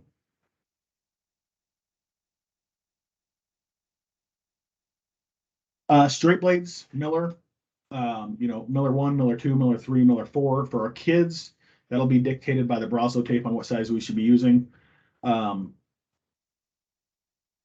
What blade you use is going to come down to preference. Whether you use a Miller, it's straight like an L. It's an easy way to remember it. And I kind of showed you it goes beneath the epiglottis and lifts it up.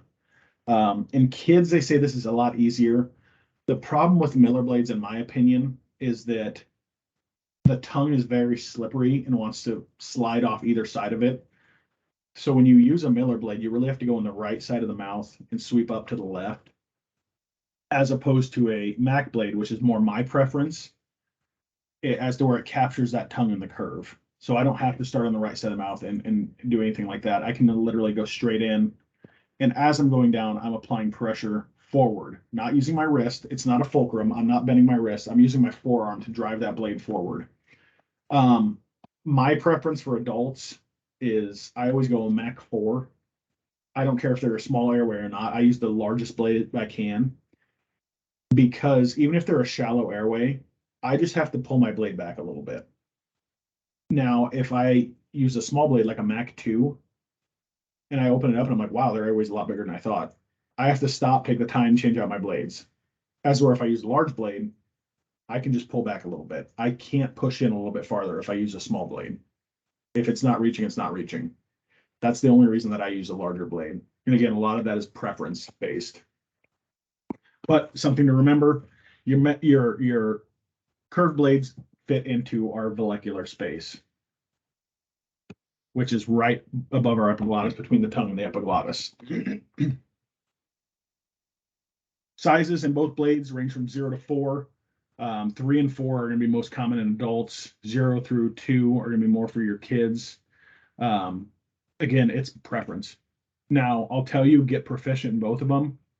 I'm not, just because I'm not in paramedic school anymore, but going through school, if you go to the OR, you go to ride time, whatever, and you get the chance to intubate a patient and they ask you what blade you want, and you say Miller 4, and they hand you a Mach 4, they're trying to tell you you should know how to use everything. So be proficient in Miller blades and Mach blades while you're going through paramedic school. After paramedic school, you can use whatever you want for preference.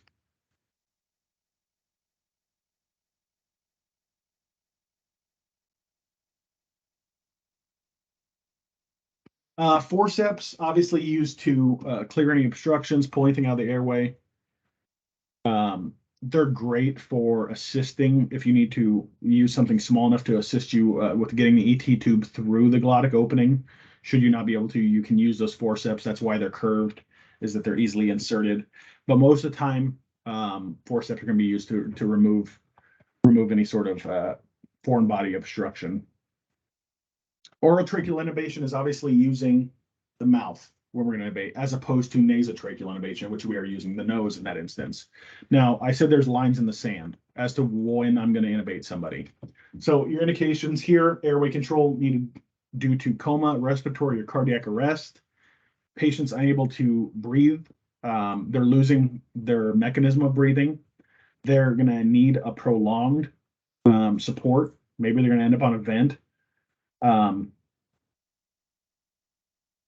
Or if you think there's a potential, like even with airway swelling, this is maybe a patient that's in an anaphylactic reaction, severe airway swelling, epi and all these drugs you're giving aren't working. You need to turn to intubate them just to keep that airway patent. Then that's what you have to do. A lot of times, again, during TBIs, we'll intubate patients just because in a TBI, what we're worried about is brain swelling. And at the bottom of our brain, near where it connects to our spinal cord, there's a hole right there in our skull, right? Where we connect to our spinal cord. Well, on the bottom side of our brain is where our respiratory drive is controlled. So a concern with the TBI is that as the brain swells, the brain is going to want to push down through that hole, which then hits the nerves that control respirations. That's why a lot of patients get intubated that have a severe head injury, or you'll see patients that they have to do a craniotomy, or like they'll put a bolt or something like that in just to relieve the pressure.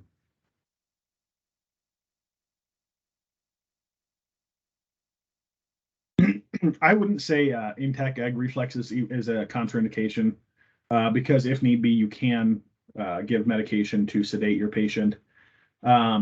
Facial trauma and inability to identify landmarks is a huge one.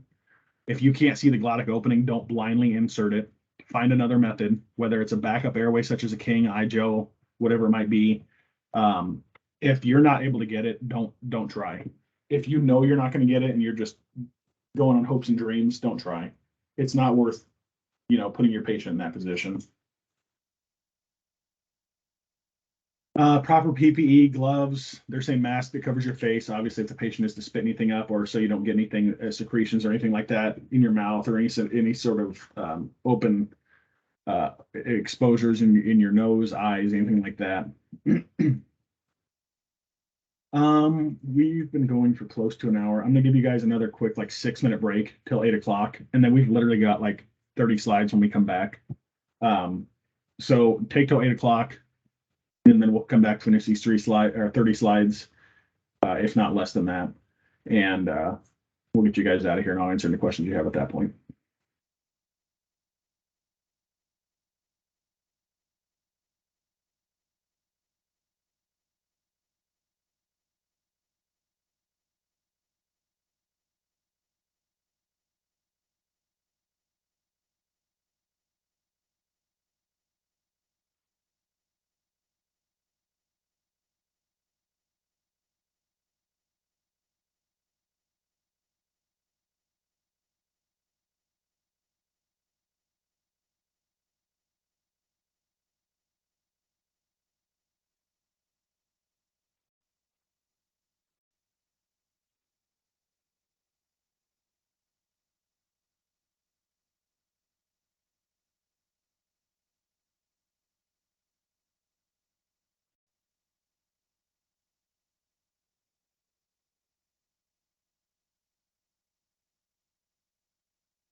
All right, like I said, we've only got 30 slides, so pre-oxygenation. So when we talk about pre-oxygenation, what we're doing is prior to performing an intubation, we will pre-oxygenate our patient. And you'll see that done in the OR as well.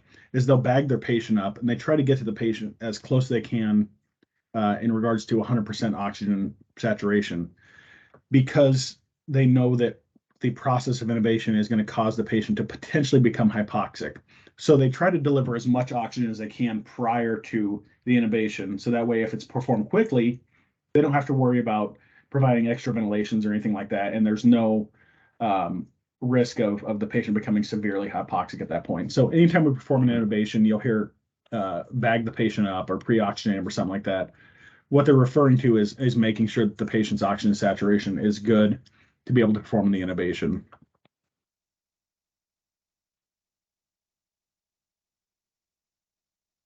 Again, it's going to depend on the patient as far as repositioning them. And, you know, if you have to tilt their head back, like I said, I've seen them pulled off the edge of a bed, their head's laying back. Essentially, I've seen larger people that they've had to literally put pillows and blankets underneath their shoulders to pad, to create to where their head would fall back, just so they had more of an inline position to view their airway. Which by whatever means we need to is necessary, then that's what we have to do. And you can kind of see here, they're actually padding behind his head instead of his shoulders, which to me, that would almost make it more difficult. But I can tell just by looking at his neck, he's probably going to be a really easy intubation.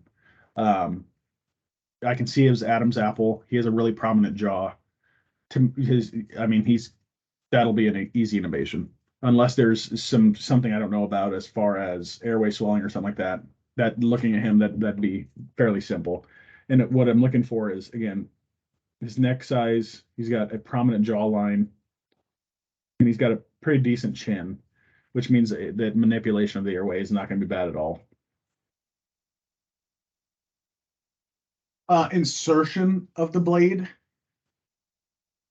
What you'll notice is when you connect the blade to the actual laryngoscope, when I'm inserting it, I literally grab where the blade meets the laryngoscope. I don't grab, or meets the handle. I don't grab up at the top and insert it. I grab down low, kind of where she's grabbing actually in that picture. Once I get the patient's mouth open, I insert from there, and then I will change my hand position to grab up towards the top of the handle. And it looks like she's using a Miller blade potentially. Yeah. Or no, that's a Mac because it's curved. So she's got her light right there. Obviously this is being performed on a cadaver, but if you're using a Miller blade, you've really got to sweep the tongue to the left while moving the blade midline. Mac blades, you really don't have to do that. Just straight insertion, and then again, where she's at, don't tilt your wrist back. It wants to feel like a natural reaction to see what you're looking for. Don't do it. You're literally grabbing, displacing up and forward. I mean, like you're going to cheers somebody with a mug of beer or something. That's exactly what it feels like. If there was a laser pointer on the end of that handle, you would want that laser to be pointed in the top left corner of the room. I don't care what room you're in, top left corner of your view is where you want that to be pointed at. So she's got an insertion there. She's probably going to not sweep to the left, but she's going to start to raise and pull forward at the same time. And again, it's all in the forearm, not your wrist at all. Leave your wrist in the position it's in, straighten it out. Do not be rocking your wrist back and forth. That's when you're going to start to hit teeth. That's a perfect example of how to insert your handle and your blade. She's grasped down low because it's more precise, as opposed to if she grabbed up high, she's probably going to run into teeth or whatever on the way in. Now, once she gets the view she wants, she could transition her hand up higher. So that way she has more of a handle to grab onto instead of just grabbing down low. It doesn't matter. Whatever is easiest. Here they're saying don't insert at a 45-degree angle because, for one, the blade is pushing the patient's lip into their teeth, and that's going to create a bad habit of you wanting to rock back onto their teeth. Literally, you go at a 90-degree angle, insert it straight down, so that way you're not anywhere close to the teeth, and you start to pull forward or push forward. Do not pry. For the love of God, do not pry.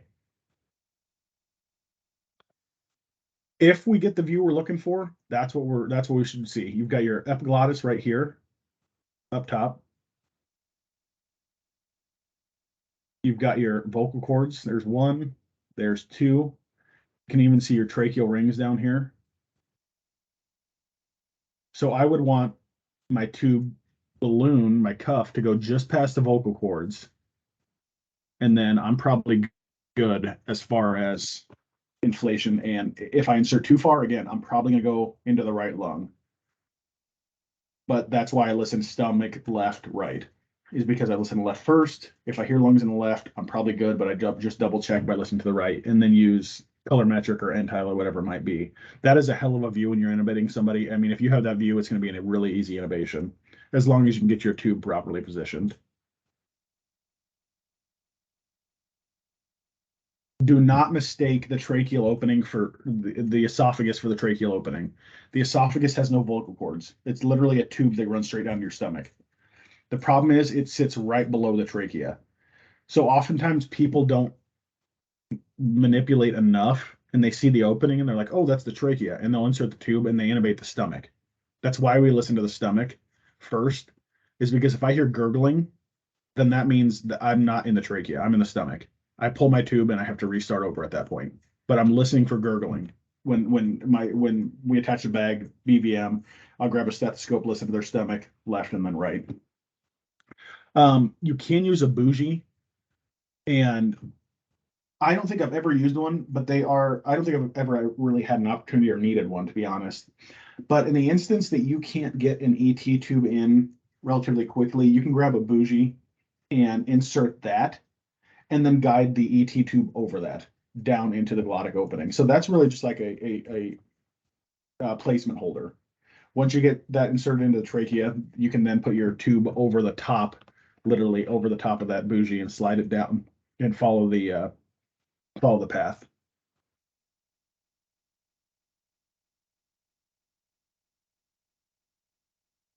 And this little space right here, it's really tiny. That's your follicular space. That's where the tip of that blade, if you can see, is going into. So at this point, they should be driving this whole thing this direction. Now, granted, that might not give you the best view, so you're driving that direction and this direction. What you're not doing is grabbing this and pulling it back. Do not rock it, for the love of God. I can't say that enough, because that's the one thing I see everybody do. And you're going to make that mistake in paramedic school. That's what school is. It's for you to make mistakes and learn from them. But that's the introduction of the bougie. You can see they inserted it through the glottic opening. The curved end will always get inserted into the trachea because it's really hard to get a tube over that curved end. And now they can literally just use that as a guide, place the ET tube on the end, and slide it right down into the tracheal opening. And that's maybe instances where they're swelling and you're not able to get a tube in.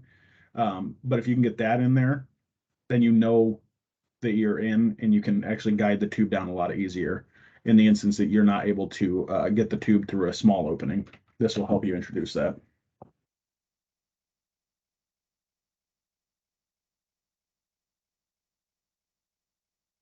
Once I have the view, what they're referring to here is once I have a view of the vocal cords, I never take my eyes off it. I don't care whoever the partner is, whether an EMT, a paramedic, a nurse, I don't care who it is. If they're grabbing the equipment for me, I'm right-handed. I hold the handle with my left hand. I'm not saying that's what you always have to do, but it just makes things a lot easier because you're going to insert the tube through on the right side of the patient's mouth. Once I get the view, I literally hold my hand up. I don't move my eyes off of what I'm looking at. As soon as the tube touches my hand, I will then bring it into my view, into my workspace, insert it in there. I pull my blade out. I hold my tube, never let go of it. As I'm holding, I inflate. I pull my stylet out, hook the BVM on, and then I'm listening. And then I'm verifying placement at that point. Direct visualization, watching it pass through the cords, is a method of confirming.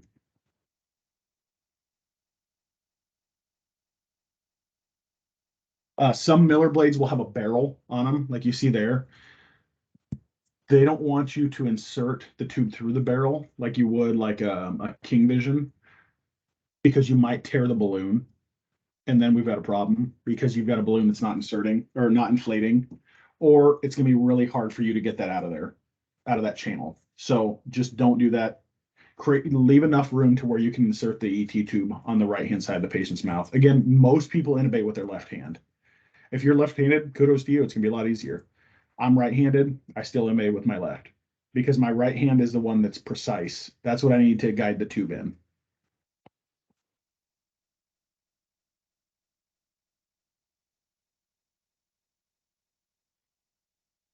Kind of talking about this a little bit. I listen again, stomach, left, and then right.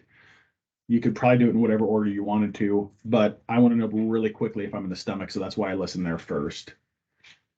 And I generally don't do the ventilating, have somebody else listen. It's my tube, I'm listening because I want to know for sure that it's in. I can't rely on somebody in that point because it's me that's on the line if things go south. Somebody ventilates, I say, hey, I need a stethoscope, and then I'm listening. Nobody else is listening if it's my tube.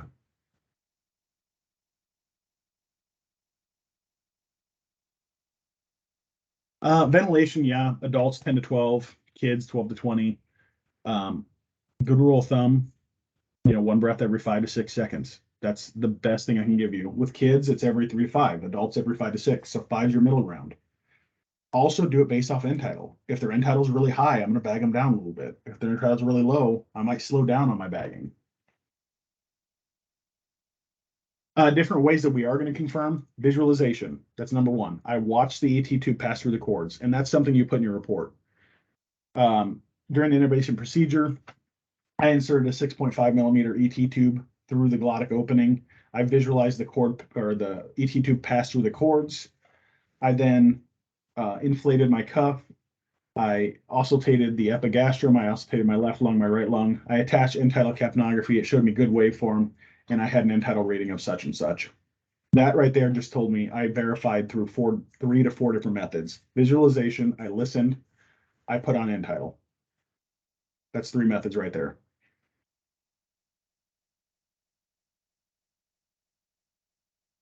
If you hear that gurgling, do not mess around trying to pull the tube back or anything like that.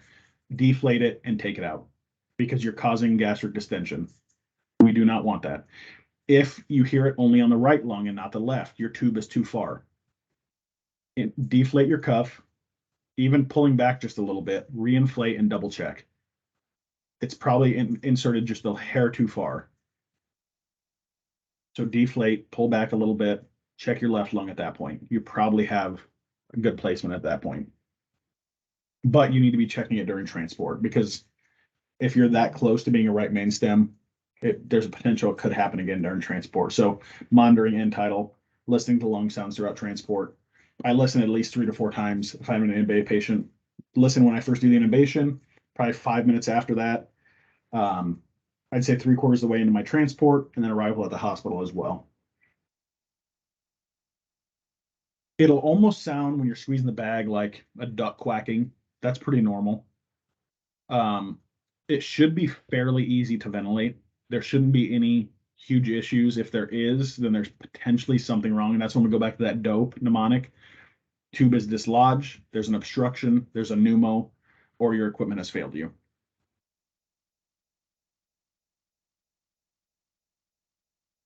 If it continues getting harder, double check that you're not in the stomach. Follow that dope mnemonic. I cannot preach that enough. That's National Registry style question. End tidal continuous waveform monitoring is what they call quantitative method, meaning you can view numbers, you can view a graph. It's more than just like our colorimetric devices, which are gold and purple. Gold usually means good placement, so gold is good, purple's bad. That's not quantitative, that you can't determine anything besides colors there as to where end tidal and what waveform you're looking at waves and you're looking at numbers telling you what's going on with the patient.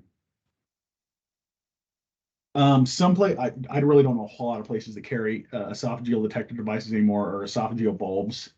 The next slide, I believe, has a bulb, if I'm not mistaken. Yeah. I shouldn't say not everybody has them. I guess I have seen them a little bit. So what it is you insert it to the end of the ET tube and you squeeze it. If the bulb stays collapsed, you're in the esophagus. If the bulb reinflates, you're in the trachea because you sent in air and air came back out. As to where the stomach, that's not going to happen. The air is just going to stay trapped in there. That's why that bulb doesn't reinflate. Again, I don't know a whole lot of I don't know of any local that have this. It actually functions pretty well, to be honest. I think we just kind of got away from it.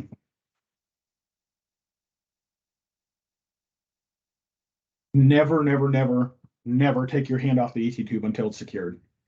I don't care what you have going on. You hold that tube while you can have your partner hold the tube while you're verifying placement. Just make sure you know it was 19 at the teeth when I started. When I come back to it, I'm going to double check and make sure it's still 19 at teeth. I'm not saying my partner's going to mess with it, but with the patient moving, driving down a road, there's a potential for it to move because we don't have an ET tube securing device on it. You can secure it with tape. You can secure it with one of those plastic devices, whatever you need to do to secure it. Some people will tape it and essentially put the tape to the side of the patient's cheek. That's fine.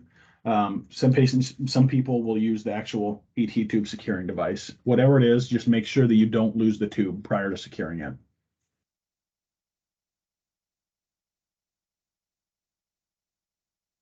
Some people will actually put a C-collar on intubated patients after intubating them, just so that way there is no manipulation. There's no chance for losing the ET tube. So just a method to help them out. And they'll tell them when they get to the hospital, obviously, there's no trauma. We did this to help us maintain the proper position of the ET tube so that way we didn't lose it. Because in a hospital, they're going to be laying in a bed. In our ambulance or in the house, we're going to be putting them on a backboard, a soft cot, whatever it is to get them out of where they're at into the ambulance. So that tube is going to move. Even though that cuff's inflated, you can still move that ET tube if you wanted to, and it can still slide up and down. Video laryngoscopy, again, you have King Visions, you have McGraths. McGraths are going to be more used in a clinical setting, such as the OR. Some of your ERs might have what's called glide scopes, which is essentially a intubation device on a TV. It's like on a cart and everything. So they'll intubate, but they're watching a TV next to them. Video intubation is not direct visualization. You're not directly looking at the cords. You're looking at a screen. So you cannot count that as a method of confirming placement. Sometimes, again, I know how to use video intubation, but I still do it manually, and I use the video as my backup. Some people do the opposite. They do video and use manual as backup.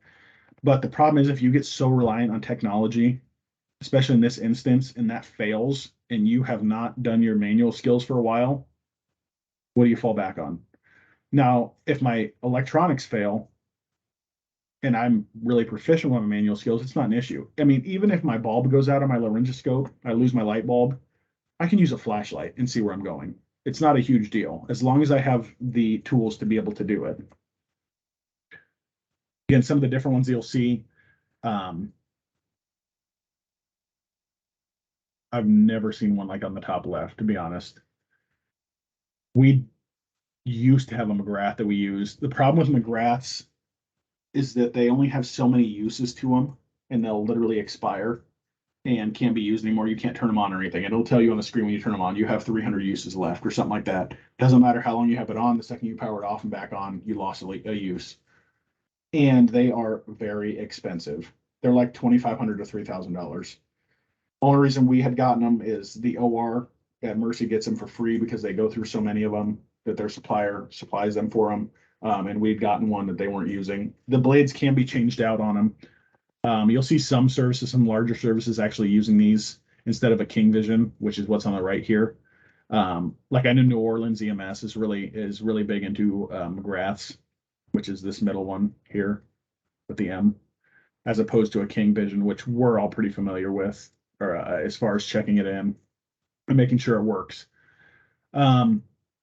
They do not manipulate the same. If I'm going to use a King Vision, it does not enter the airway the same way a manual blade would. It's a totally different animal. I don't teach you guys, I can show you, but I generally don't teach you guys King Vision. Your service, you can teach you that after the fact. What I spend the most amount of time on is teaching manual skills. And then the bottom left is going to be similar to a glide scope where you have a TV you're looking at or a screen you're looking at that is separate from your handle.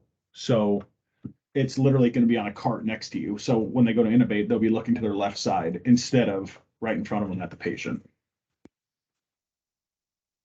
All right, that is the end of our lecture for tonight. Intubations are a blast. It's a really fun skill to learn. And you're going to spend a lot of time doing airway management on mannequins and for at least the whole first semester and even afterwards when we start getting into scenarios and stuff like that, and it's dynamic and you have to intubate the patient and start an IV and all these different processes. Knowing your manual skills and nailing it down is pretty important. And even during class, during your lab time or whatever, if you're not proficient after that, take it back to your own service, see if they have an airway mannequin and practice on that. I'm guessing your service isn't going to be opposed to it. You're working to try to better your service. What questions can I answer for anybody? If any.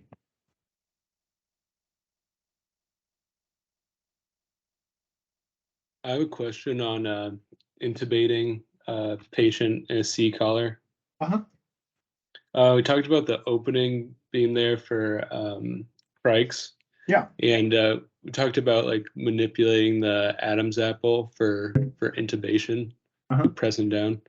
Would that would you be able, I guess, to manipulate the Adam's apple?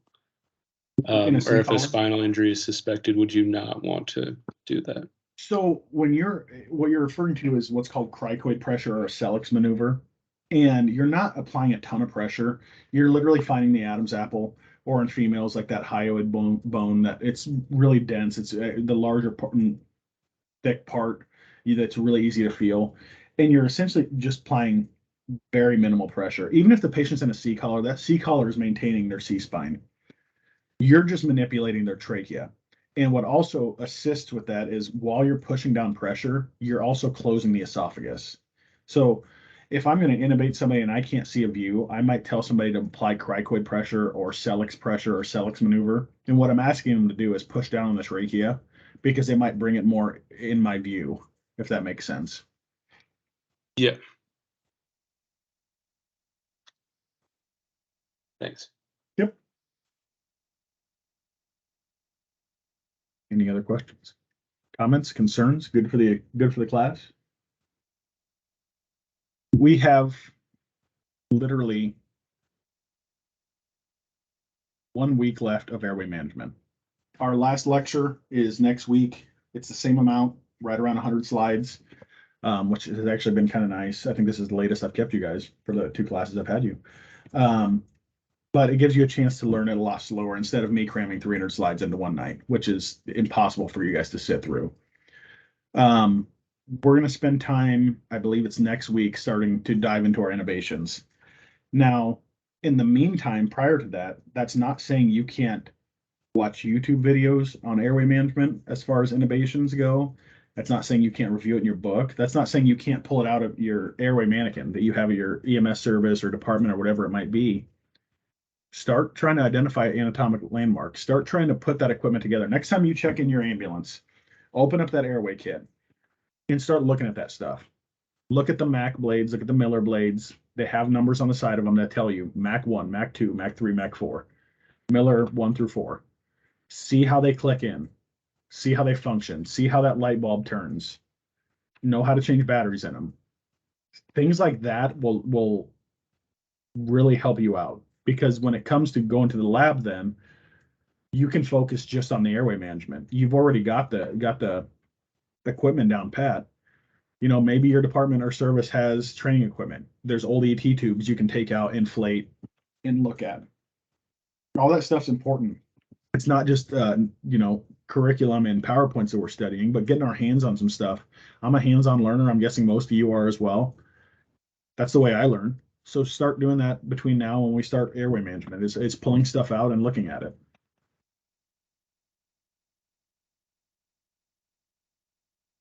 If you guys don't have any further questions, you are free to go for the night.